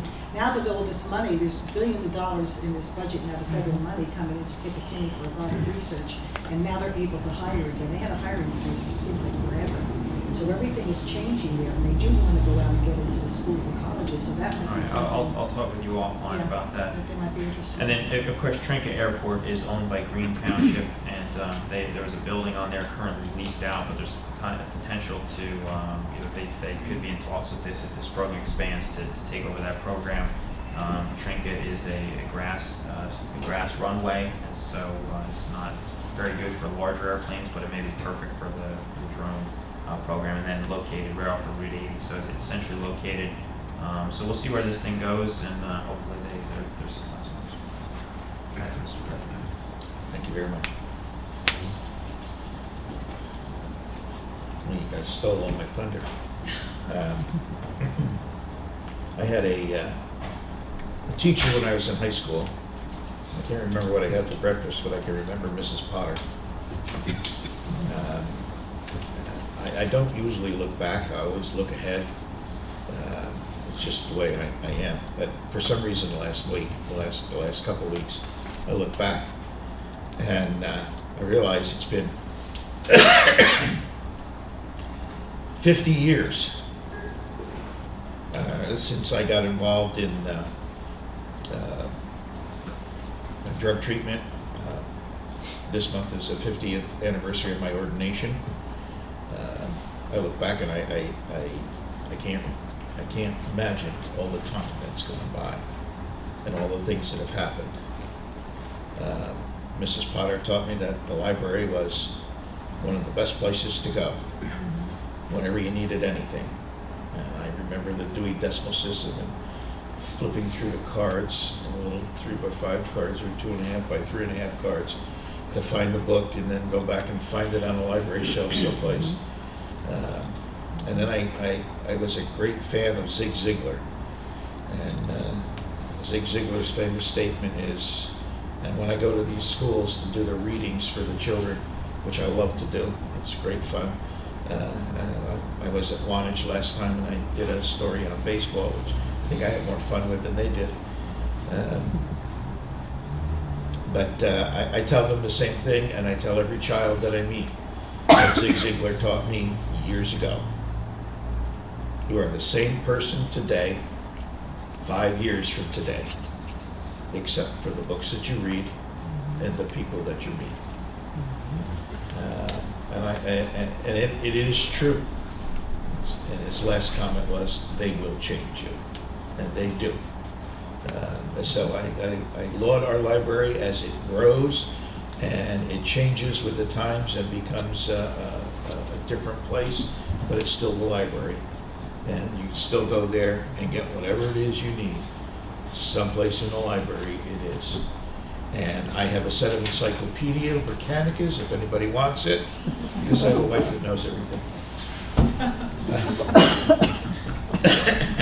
I was also pleased to revisit my history of involvement in a drug situation, which I got involved in 1967 with Queens District Attorney Thomas Mackle, and have been involved in it for 50 years. We had a marijuana conference over at Corona Farms, and several speakers from Colorado to Rutgers University were there at the conference. It was very enlightening. It was very interesting. And I stayed right to the bitter end. I learned some things that I didn't know or I had forgotten. And the next day, I went to the college for drug court graduation. And I watched, I sat in the back very quietly and watched the people who were graduating from drug court. For those of you who don't know what drug court is, you get a choice when you get busted for drugs of going to jail or going to drug court if the judge thinks that there's any hope for you. And it's been a very successful program for a lot of people. Does everybody make it? Probably not. But some do, and we're glad for the some that do. And for those that don't, we hope we can get to them before they die. But I put those two things together, and I see that Sussex County is doing so much for the people in this community. Most of these people aren't from Sussex County. They end up coming up here because they got busted up here, ended up in our jail system, and now they're ours.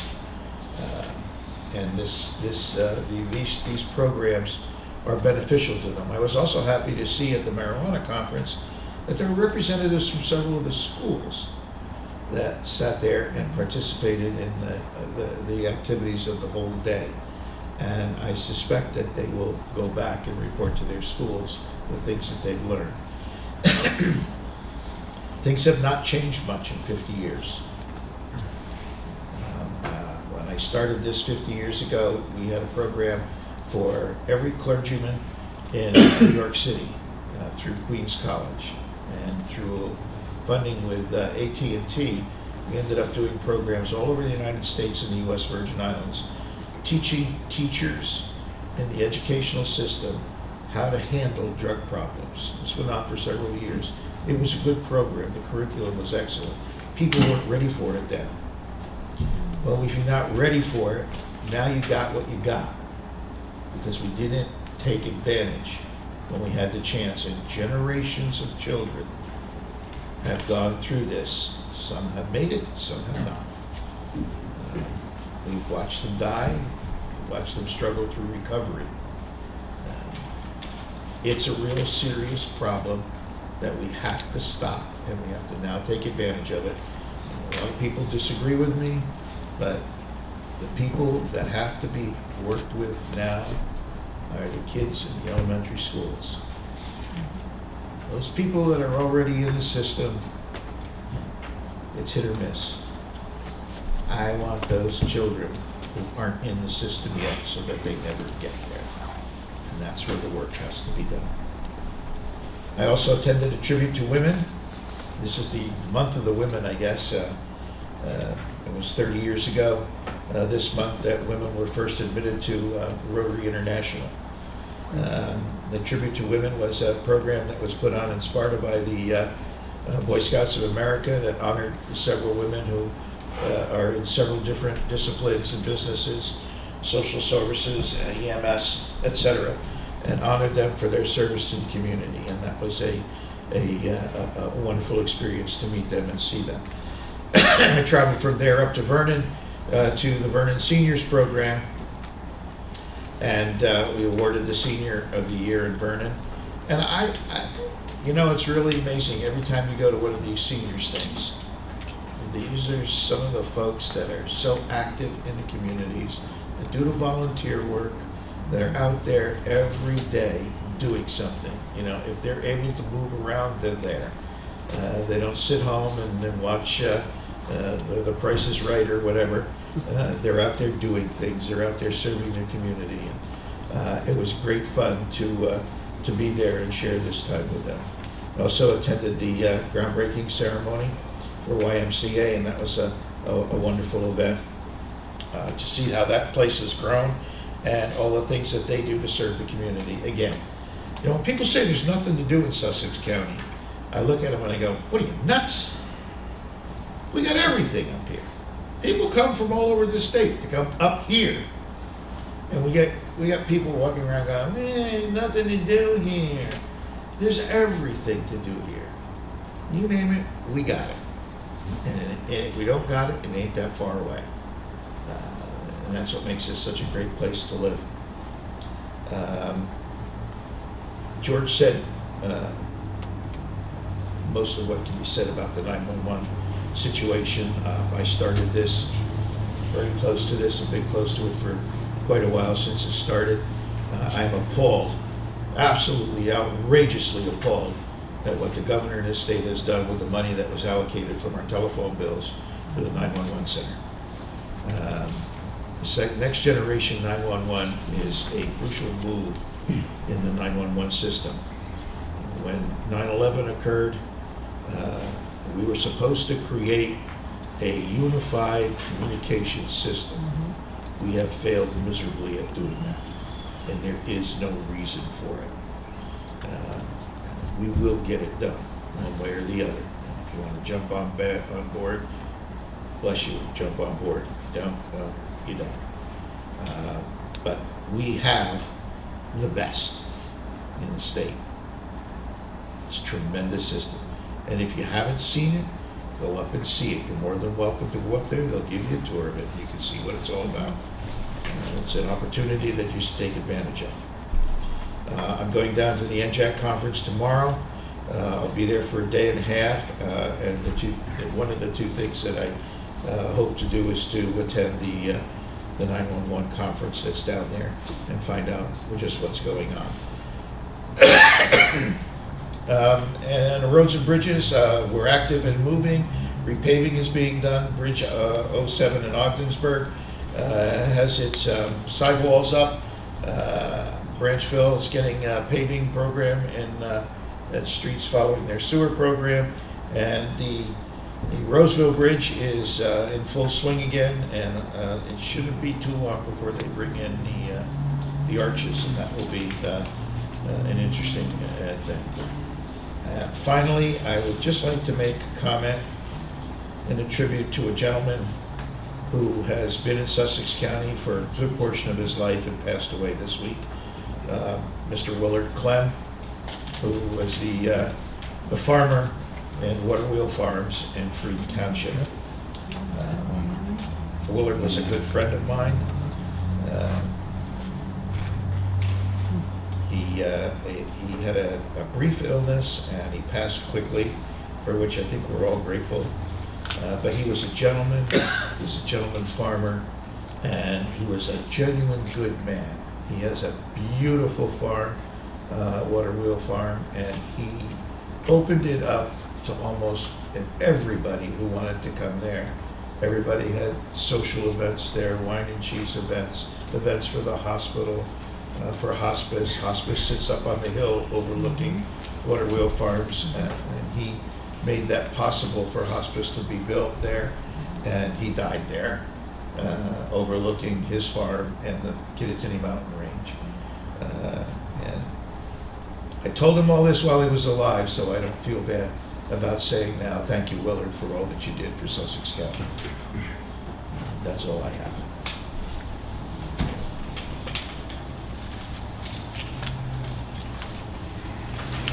Approval of the consent agenda? There, yes. Do we still want to pull E out of there, or is it necessary now? Want a motion? Well, let's go ahead and read through. All right, we'll make approval of the consent agenda. Resolution A, authorizing the issuance of purchase orders in compliance with NJSA 19:44A-24.4 at SEC for various bid exempt services. These are for general services that are not biddable, that we do as a matter of course. Resolution reauthorizing and requesting approval for the registration renewal of the Sussex County Cooperative Purchasing System in accordance with NJSA 40A:11-11. That's a cooperative purchasing order where we get a lot of our machinery and salt and road items.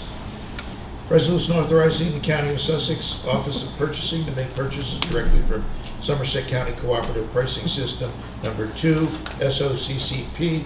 Again, the same thing. Authorization to file an application to New Jersey Transit Corporation and the U.S. Department of Transportation on behalf of the County of Sussex for senior citizens and persons with disabilities capital mobility management and operating assistance program grant under section 5310 of the Federal Transit Administration for 1 year, representing federal fiscal year 2016 funding. Resolution E, altering the mechanism by which local municipalities pay for local public health services provided to them by Sussex County Division of Health pursuant to the Local Health Services Act, LHSA, NJSA 26:3A2.1 to 20.1. Resolution support of transitioning to the New Jersey state fee for service model to ensure equitable funding rates for behavioral health services in order to provide quality services, including a financial safety net and fiscal safeguards. Board of Chosen Freeholders in the County of Sussex has reviewed the consent agenda consisting of various proposed resolutions and determined that the adoption of the said resolution is in and will further public interest. Do I have a motion? I'd like to make a motion to approve consent agenda items A through D and F with the exclusion of item E. I have a motion on the floor to approve A through D and F. The request of one freeholder is Second. sufficient. It's sufficient to have a request of one freeholder to remove an item, so we don't need it. Oh, we need a motion to approve. That's. Have a second? Second. Discussion? All in favor? Okay. Roll call.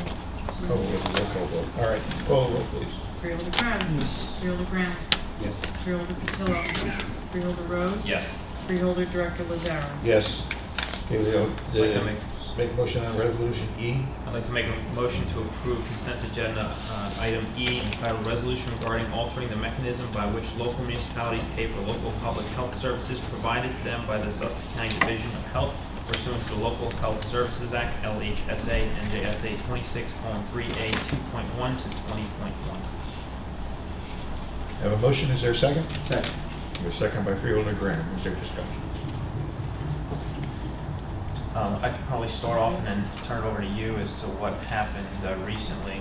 So in 1986, the Freeholder Board passed a resolution that created the county health tax.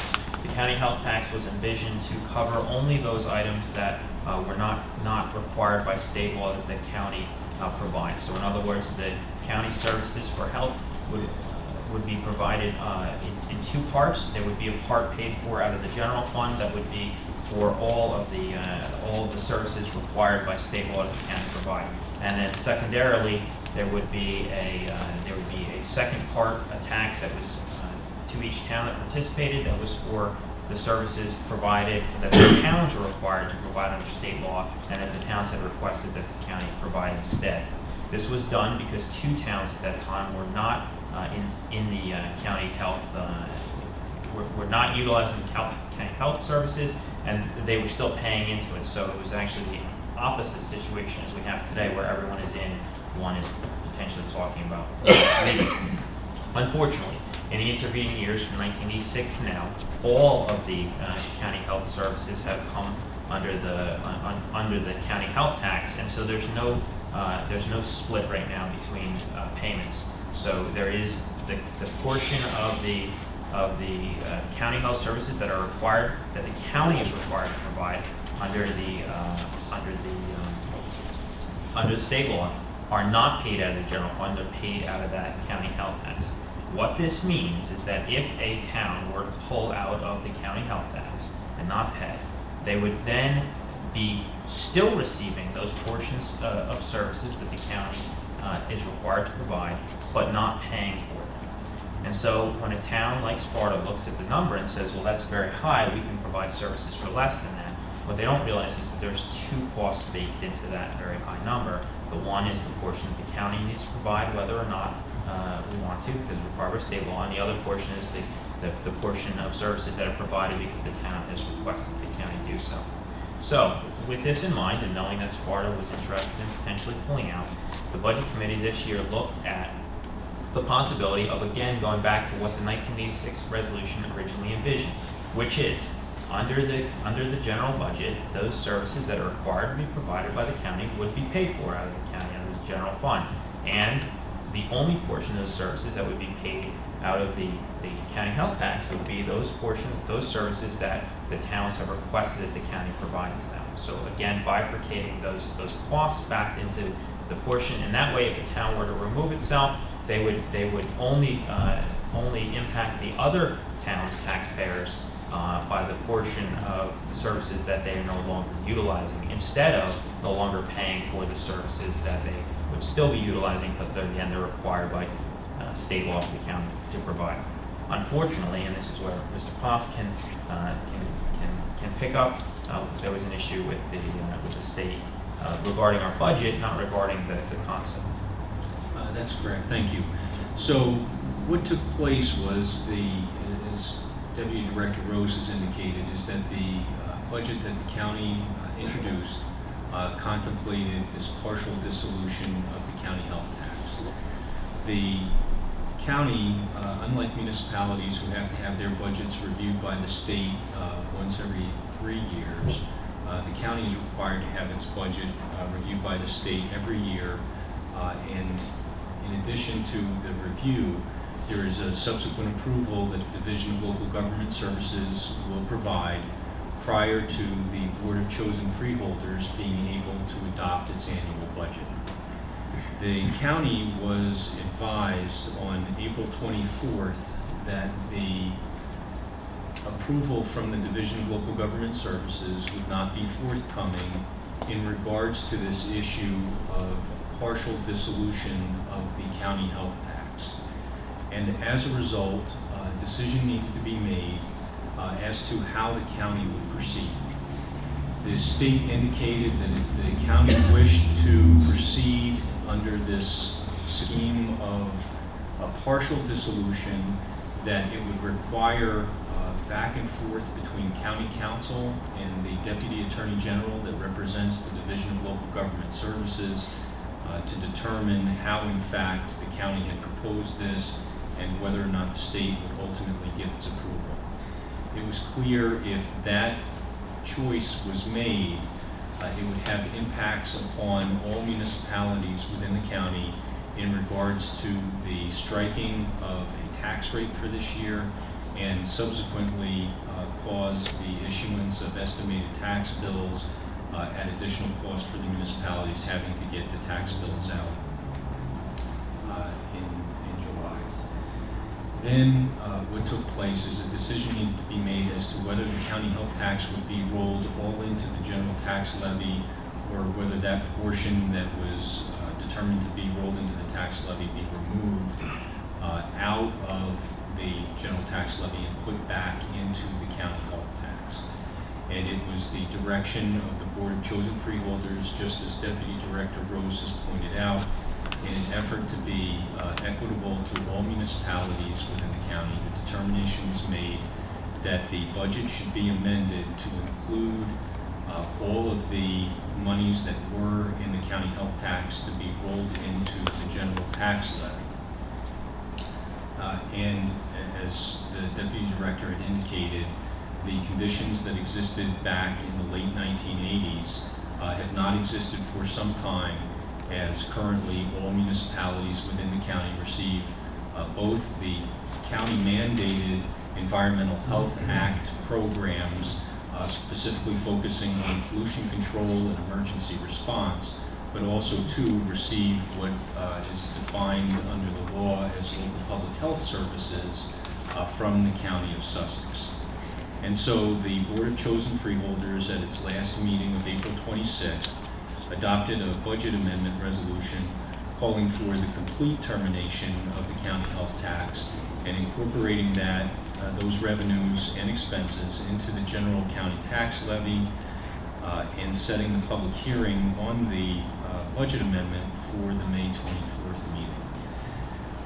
Two of the requirements that the Division of Local Government Services placed on Sussex County in order to proceed with the adoption of its budget was a resolution authorized by the Board of Chosen Freeholders dissolving the county health tax, and a opinion letter as prepared by county council in regards to the propriety and validity of doing so. And so the draft resolution and the resolution that is before the freeholders tonight, along with county council's opinion letter, was forwarded to the Division of Local Government Services, and we received a response from the division that both the letter as well as the resolution were acceptable to the Division of Local Government Services, and by completing this action this evening will allow the county to consider the budget amendment at its next meeting of May 24th, and in turn then will allow for the adoption of the county budget at that meeting as well.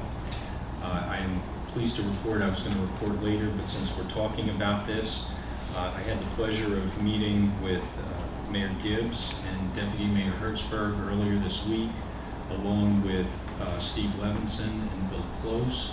I attended that meeting with the Acting Division Director, Jim McDonald, and we discussed Sparta's ongoing concerns in regards to the health services being provided by Sussex County.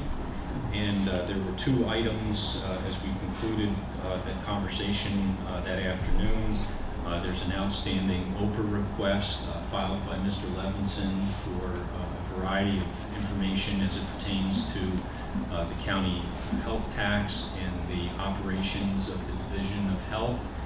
And in addition to then talking about the development of a form of agreement that Sparta Township and the County of Sussex could consider as part of addressing what the township's concerns are. I followed up with Mr. Close yesterday afternoon, indicating that Mr. Levinson was required to reach back out to the clerk of the board relative to the status of the OPRA request and the county's stated need for clarification of some items that he had requested in that OPRA. And also, too, Mr. Close indicated that Sparta would be providing the county with a form of agreement to be considered, and I would anticipate having that sometime early next week. So I could just jump back and try and make this the summation of that long discussion. The county provides health services under two parts. One is the CHA, the County Environmental Health Act, and the other is the parts that the towns provide, or we provide to the towns on a contractual basis. Right now, those two pieces are linked together under the county health tax. We looked to bifurcate them back apart. That would have been the most fair way. That way any town could have pulled out and they would have only been pulling the money out with them that actually would have been utilized for services provided to their town instead of for the entire county. Because of some issues at the state, they said no. So then the county had three options. Option one was to keep it the way it was and keep it under the health tax. The upside to that is it was simple. The downside is that if a town did pull out, they would hurt every other town within the county because they would be taking the full amount of their money out instead of just the portions that are providing service directly for their town. The second option was to go back to the state with some opinion letters and to ask them to allow it anyhow. The state indicated that this was a possibility, but it would take at least 1 month, possibly 2. This would have pushed the next tax bills past their due date and would have hurt the local towns. And the third option is the options that the Freeholder Board has chosen to take, and that is to dissolve the county health tax and roll it all into the general budget. This would hurt any town that wants to pull itself out of the county health tax. Their citizens would then be paying twice, both for health services provided at the town level and for the health services of the county. However, in the event that the town pulls out, it will not harm the other municipalities within the county, which is the option one would do.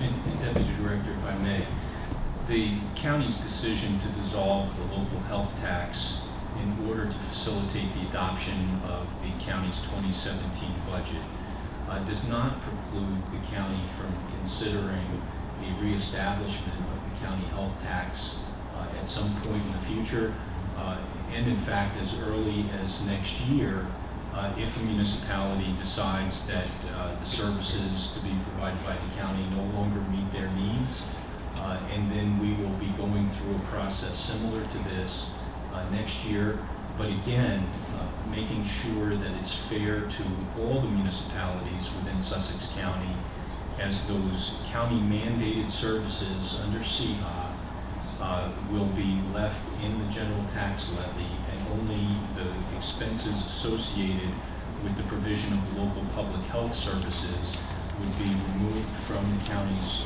budget into dedicated health tax. And the main, actually the only thought we had in this was to be equitable to every municipality in the county. That was our main reason for doing this. It was the driving force for doing this, because we realized that if we didn't do something like this and it went the other way, it would be much harder to unravel than we have now. Well, I think too that at the end of the day, it provides a more stable framework for if there's going to be transition going forward. I mean, if we had taken the Sparta 6-month notice at face value, thank goodness we didn't decrease staff. Under this new framework, it's the type of thing where, as if they wanted to get out, at least we would have a parallel track understanding what any town's intentions were and our ability to scale down to that. I think the important part in the puzzle piece that I think is confusing is that people think because we move the entire health tax under the general fund, you can't leave the shared service. And the answer is you can. But you would leave only with the portion that was directly associated with the shared service, but not with the portion of the mandated services. If that makes sense. Yeah, I don't think anybody would argue that it is the most fair way of apportioning this would have been the way the original 1986 resolution calls to. CHA stays in the general, and all the other is in the county health tax. Unfortunately, at some point those were coalesced, and the state is not allowing us to bifurcate it back to what the original 1986 resolution calls for. I don't think anybody would argue that that's not the most equitable and fair way of doing it, but unfortunately the state is precluding us from from doing that fair and equitable, most fair and equitable way. So we've looked to do the second most fair and equitable way. And we never envisioned it that way. We never envisioned going to where we were going to take it all as one tax. It was always envisioned as putting exactly what the costs were in exactly the right I spent a considerable time working towards that. Next year you could take that health tax portion of the shared service portion and move it out. If for some reason you can't do it now, and it's the state's issue, but next year you could do it, and then it would be done exactly the way they wanted to do it in 1986, which to me makes the most sense. And then you would understand, for your question, exactly what that shared service was costing you. I don't think it should be lost in this discussion that the health department does an astronomically good job. I've worked with the health department for years through my town and through the fairgrounds. Monitoring that fair is a huge task. And you may read in the paper that there was a problem in some fair with water. A bunch of people got sick. To my knowledge, nobody's ever gotten sick at this fair. All the food that passes through there, all the water, the animals, everything that goes on there, I've never heard of an incident that happens. In the local towns, when you have your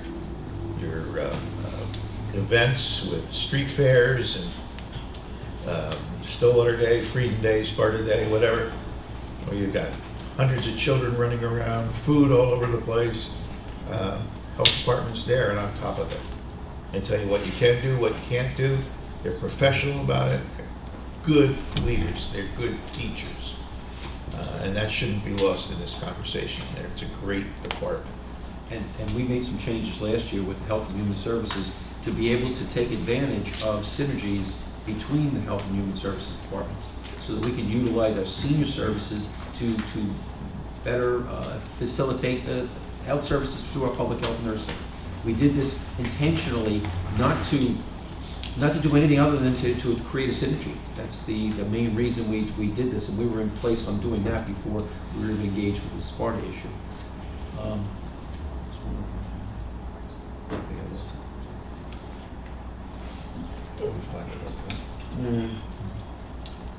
Anything else? We'll vote. So vote. Go ahead, call a roll. Freeholder Crab. Yes. Freeholder Grant. Yes. Freeholder Patillo. Yes. Freeholder Rose. Yes. Freeholder Director Lazara. Yes.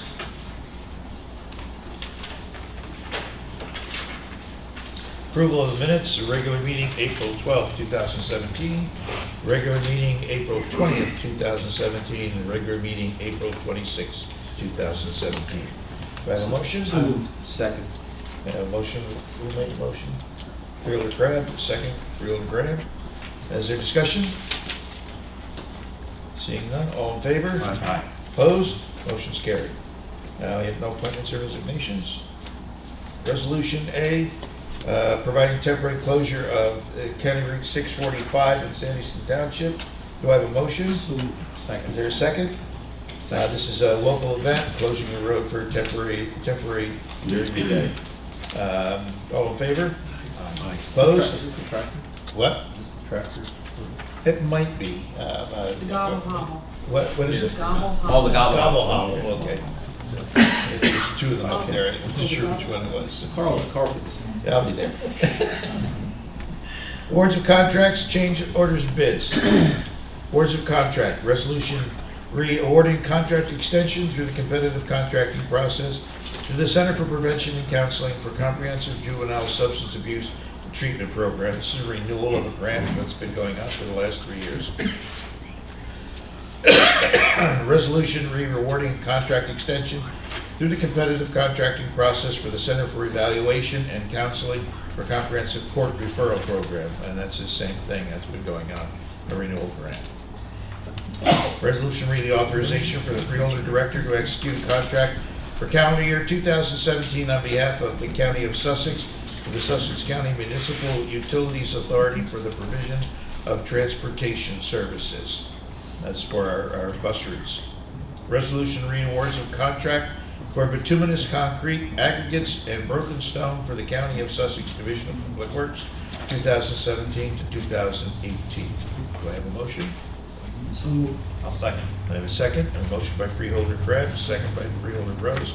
Is there any discussion? What does school have to do with transportation? These are for actually tours around the facility. Paying up. Okay. I don't know, wait a minute, I don't know if I should be voting on that, John. Should I take that out? I didn't realize that. Abstain. No, that would not be in the category we include. Call roll, please. Freeholder Pratt? Yes. Freeholder Graham? Yes. Freeholder Patillo? Yes. Freeholder Rose? Yes. Freeholder Director Lazaro? Yes. Now, resolution repayment of bills, A, is there a motion? Motion to pay the bill. Motion Freeholder Krebs, second Freeholder Graham, is there discussion? Call roll. Freeholder Pratt? Yes. Freeholder Graham? Yes. Freeholder Patillo? Abstain. Freeholder Rose? Abstain. Freeholder Director Lazaro? Yes. Resolution repayment of bills, B. Motion to pay these bills. Motion by Freeholder Crab, Second. second Freeholder Graham. Is there a discussion? Call the roll, please. Freeholder Pratt? Yes. Freeholder Graham? Yes. Freeholder Patillo? Yes. Freeholder Rose? Yes. Freeholder Director Lazaro? Yes. Introduction for first reading of bond ordinance. Bond ordinance providing for the local share of construction costs of and improvements to academic building F at the Sussex County Community College located within the County of Sussex, State of New Jersey, undertaken in connection with the Building Our Future's General Obligation Bond Act, appropriating $1,040,068, therefore, and authorizing the issuance of $1,040,068 of bonds or notes of the County of Sussex, State of New Jersey, for financing such appropriation, and authorizing the public hearing to be held on Wednesday, May 24th, 2017, at 7 p.m. and publication thereof. Do I have a motion to adopt the bond ordinance on first reading? Motion to adopt. Motion to adopt by Freeholder Krebs. Is there a second? Second by Freeholder Graham. Is there discussion? Call the roll, please. Freeholder Pratt? Yes. Freeholder Graham? Yes. Freeholder Patillo? Yes. Freeholder Rose? Yes. Freeholder Director Lazaro? Yes.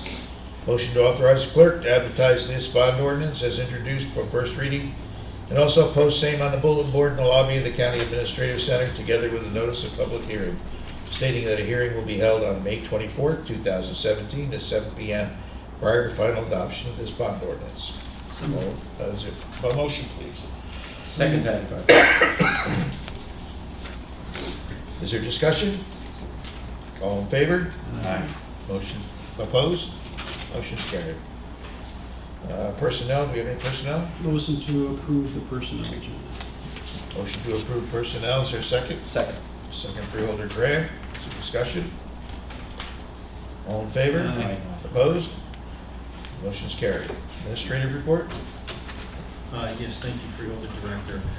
As reported, I believe I've successfully completed now 3 weeks here in the County of Sussex. I've had the opportunity to meet with each of the department administrators to understand more about their operations, their goals and challenges.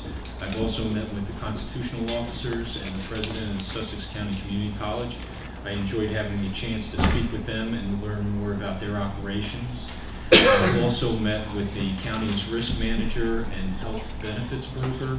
There are a number of challenges facing the county in terms of loss control services and employee health benefits. These issues have a significant financial impact on the county organization and also affect the lives of our employees. I look forward to addressing these issues and keeping the Board of Chosen Freeholders apprised of our progress in meeting the county's needs.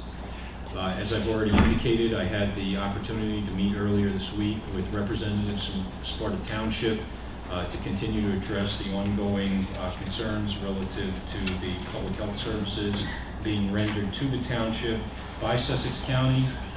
And I look forward to seeing Freeholder Director Lazaro down at the NJAC conference where I'll be for the next 2 days, learning about the changes to the Department of Transportation's local aid program, county budget issues as it pertains specifically to workers' compensation losses, and we'll be attending the Next Generation 911 seminar as well.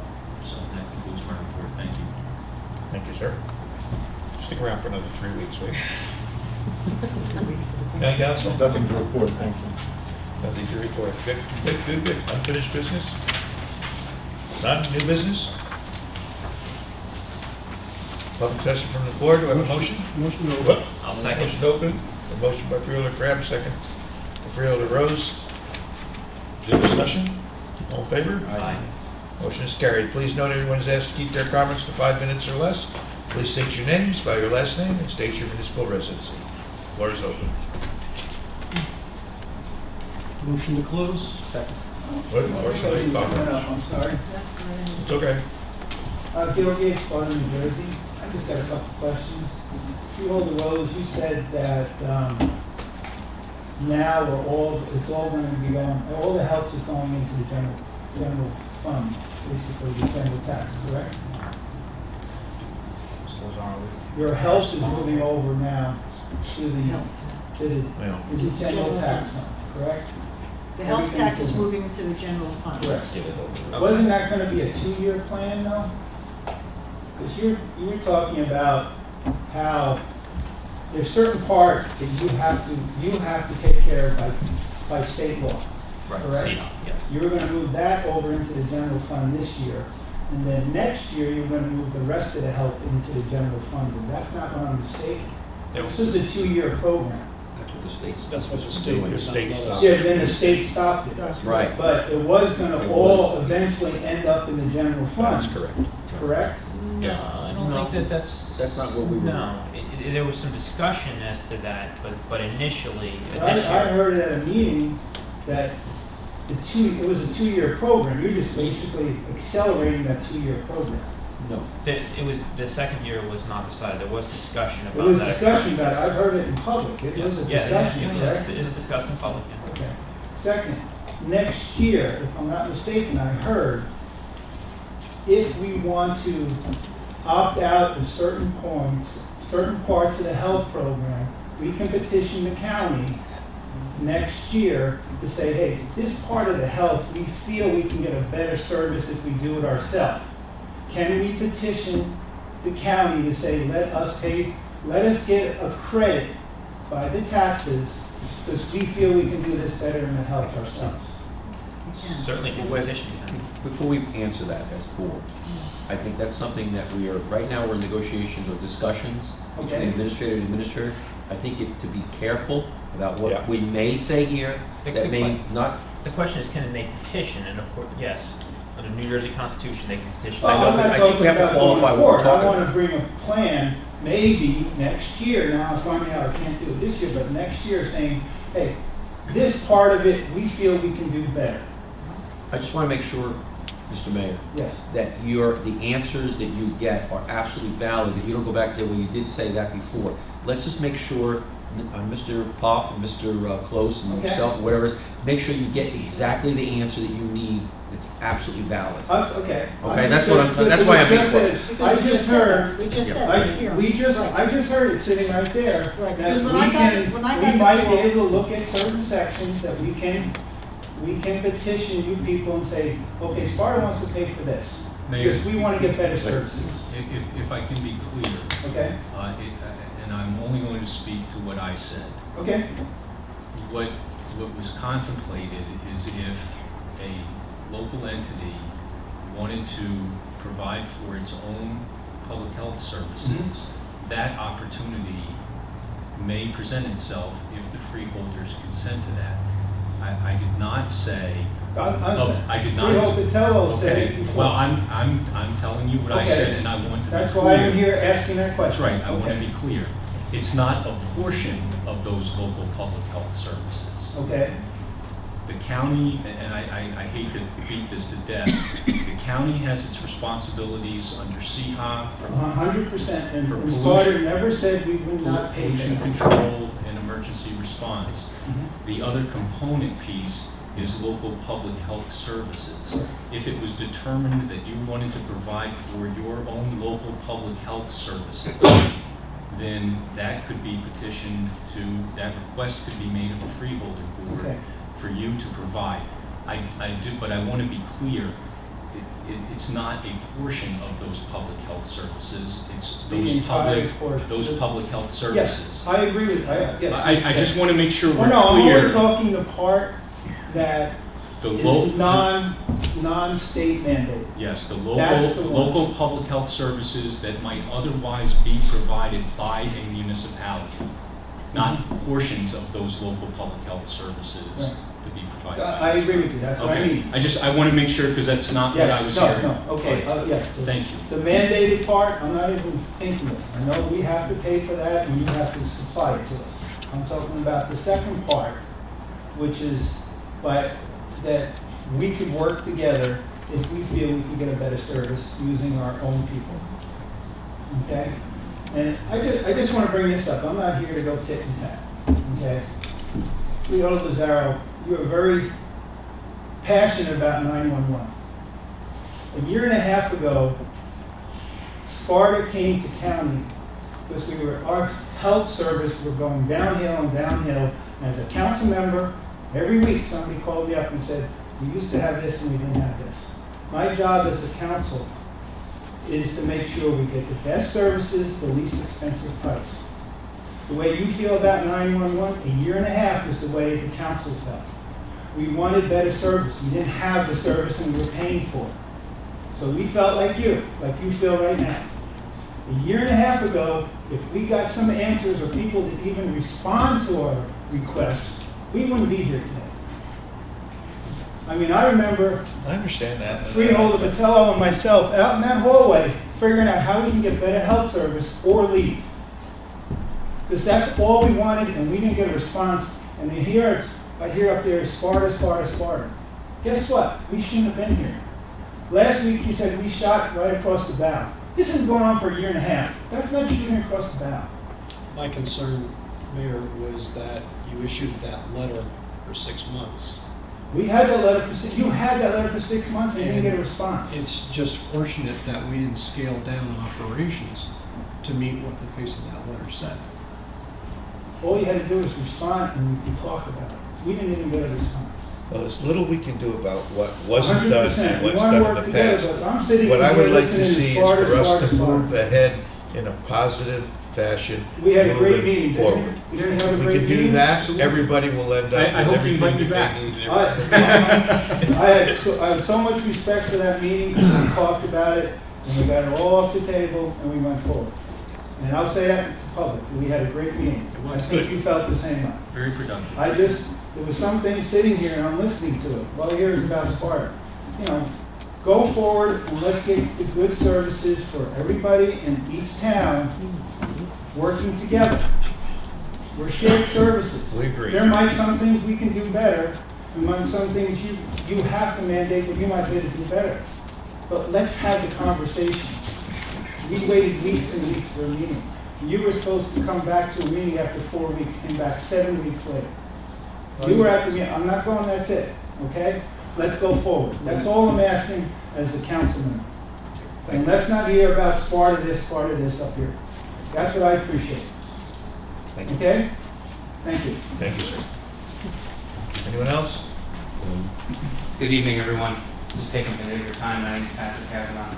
I'm the president of CWA Local 1032. We represent 5,000 state, county, and municipal employees, including 350 employees here in Sussex County, who we've actually had referenced a couple of times tonight for the good work that they do, and I think everybody appreciates hearing that, whether it's the health department, roads department, or any department in the county. Our members are committed to serving the residents and providing good services, and so when that's recognized, I think everybody does appreciate that. The majority of our members, as you may know, are in a bargaining unit of non-supervisory employees. They have a contract that expired at the end of 2016. We had a chance yesterday, our negotiating committee, to meet with Mr. Poff, had a very good discussion, expressed our mutual interest in working together going forward, which we're very much committed to. But having said that, I do think our members are anxious to see some progress in our negotiations. I know you had that on your executive session agenda this evening, and I do believe we're going to be having a follow-up meeting next week. We're all very much looking forward to that, and hope we can move forward that way. We look forward to working with Mr. Poff and all of you. Great. Thank you very much. Anyone else?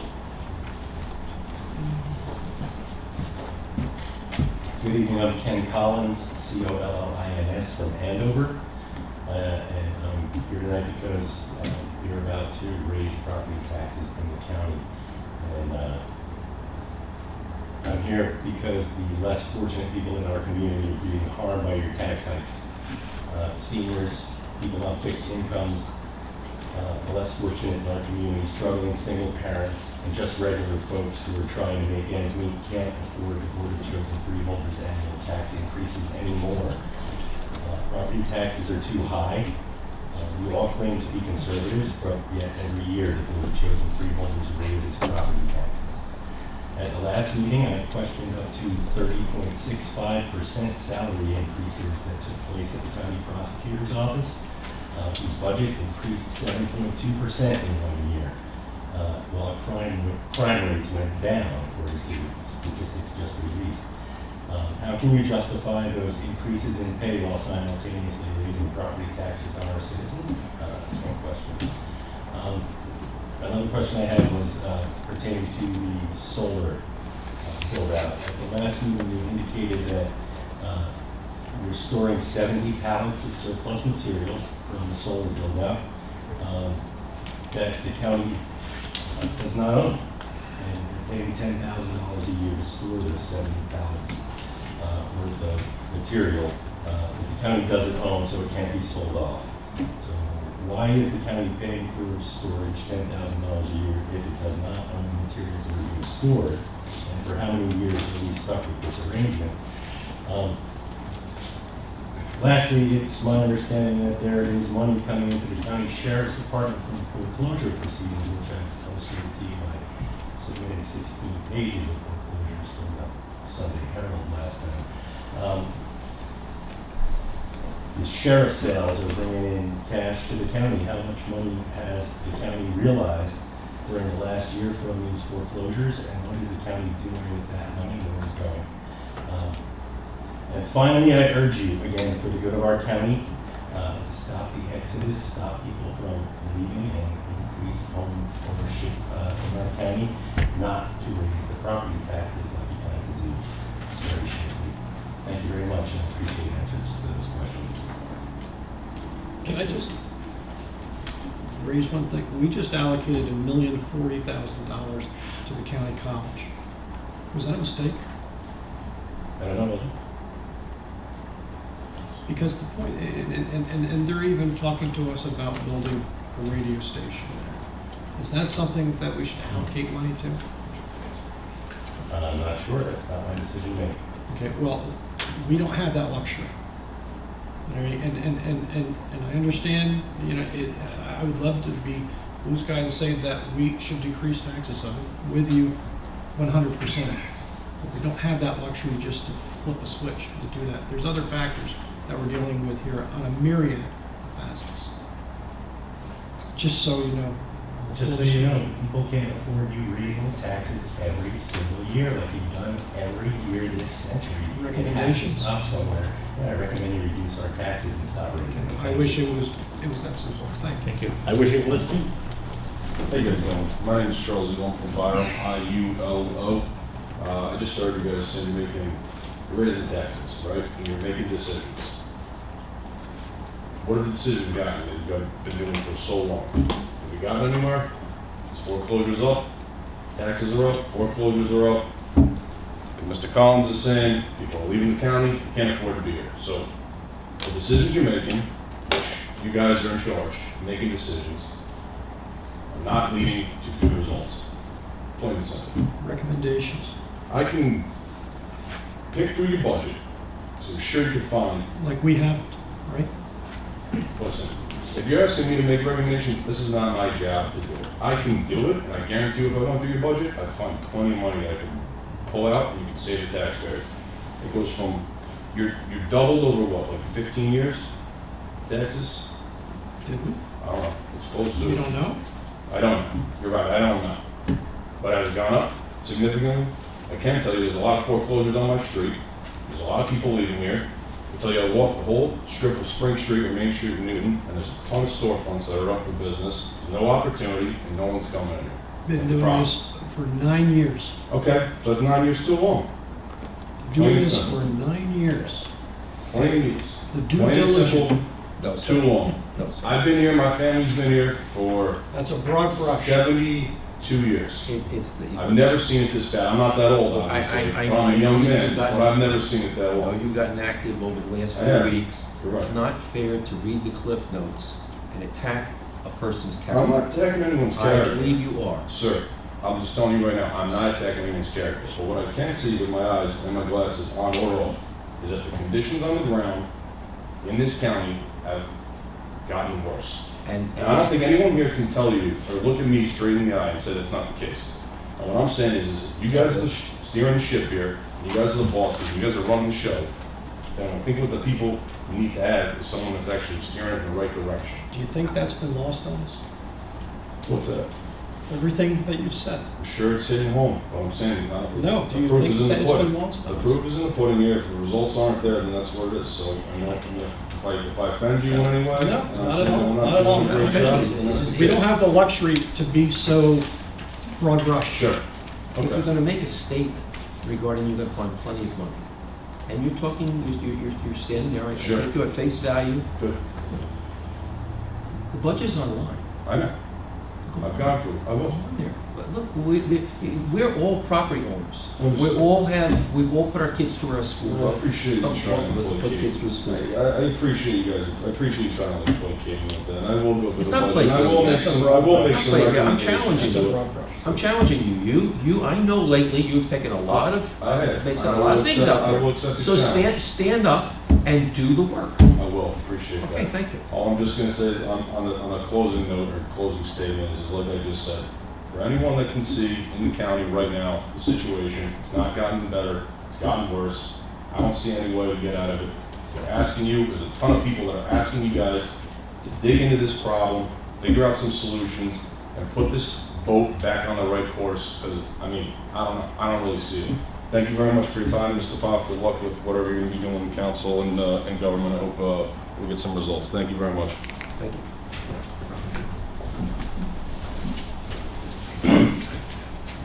Harvey Rosette, Iowa. The request was for recommendations. And I'll repeat what I've said in the past. I know it doesn't meet with your outlooks, and I know you can chastise. But they're viable solutions. This 911 center was never properly organized. And I don't even want to hear about technology. This was a management mistake. You never had buy-ins. You don't implement technology without buy-ins. And I'm probably the only one in this audience who has the legitimacy to say that. I'm probably the only one who's been in an NSA building, a NASA building, a submarine. They all have CQ systems. Command, control, communicate. That's what a 911 center is. I helped put the first operator intercept program onto the Bell telephone network. Contract was telephone nets. They blew it, just like you guys blew it when you did your foundation and had no buy-ins. The system went online without a contract. As a vendor, they wanted me to sign a contract. It was already online. I took the contract, I parked it, never was signed. If you know anything about the AT&T network, that's almost unheard of. But why did it happen? Because the bureaucracy failed. Their bureaucracy failed in implementing the program. That's what's happened here. You don't have a single police department in this 911 center. It was poorly managed. Has nothing to do with technology. Also this year, for the past year, we've gone around the county as freeholders saying it's the DOE. They've lost a lot of students. They're still spending a ton. No adjustment for the county college. And I know you have an excuse. I know you feel you have to make the contribution. But that's another area you can save. And you can disagree with me, but that's because your priority is not taxes. Your priority is spending. And you have justified spending over people's taxes. Mr. Poff is here for 3 weeks. But it was your decision not to have an administrator for a year. For a whole year, our county was rudderless. That was your decision. So when you didn't switch to the right health plan at the right time, That's not the people's choice. That was your choice without the guidance and help of a full-time, permanent administrator. That was your choice. We can go on and on like this, but what I would ask, and I think is what you just heard in the last two speakers, is the priority should be on lowering taxation. Because of the demographics of our county, we're getting older. Growth is dropping, not increasing. Everything fundamentally points to lowering, to becoming more efficient in the delivery of services, because the priority should be lowering taxation. Thank you. Thank you.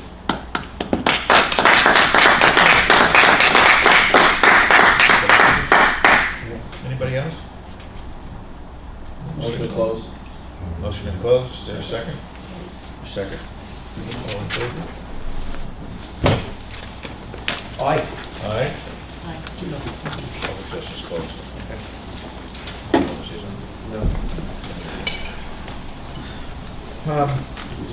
Reminders. A couple of very important reminders. Water Quality Management Program will be meeting May 11th, 7:30 p.m. here. May 15th, 3 p.m. Development Review Commission. Don't leave yet, because I got one that I really would like you to hear. Well, then go. You know, you want to talk, but you don't want to listen. May 15th, 7:30 p.m. Agriculture Development Youth Services Commission. May 17th, May 18th, 4 p.m. Licata. May 24th, 9 a.m. HSAC. May 24th, 7 p.m. Freeholder meeting here. On May 31st, over at the college and the auditorium, well, the solarium in front of the auditorium. The New Jersey Transportation Authority, North Jersey TPA, will be doing a program, a public information session, a planning program on Plan 2045. This is a session on the federal government's fundings and availability of programming for the next 28 to 30 years, and what Sussex County would like to see happen and what they want to do. So if you're interested in the planning process of what's going on and what's going to go on in the next 30 years, this is the opportunity to put your input in, because they will be receiving and they will be hearing your suggestions and your thoughts at this meeting. So I urge you to attend it. Again, it's going to be May 31st at 7 p.m. in the SCCC atrium there. Anything else that needs to come before? Motion to adjourn. Motion to adjourn, second, all in favor? Aye. Adjourn.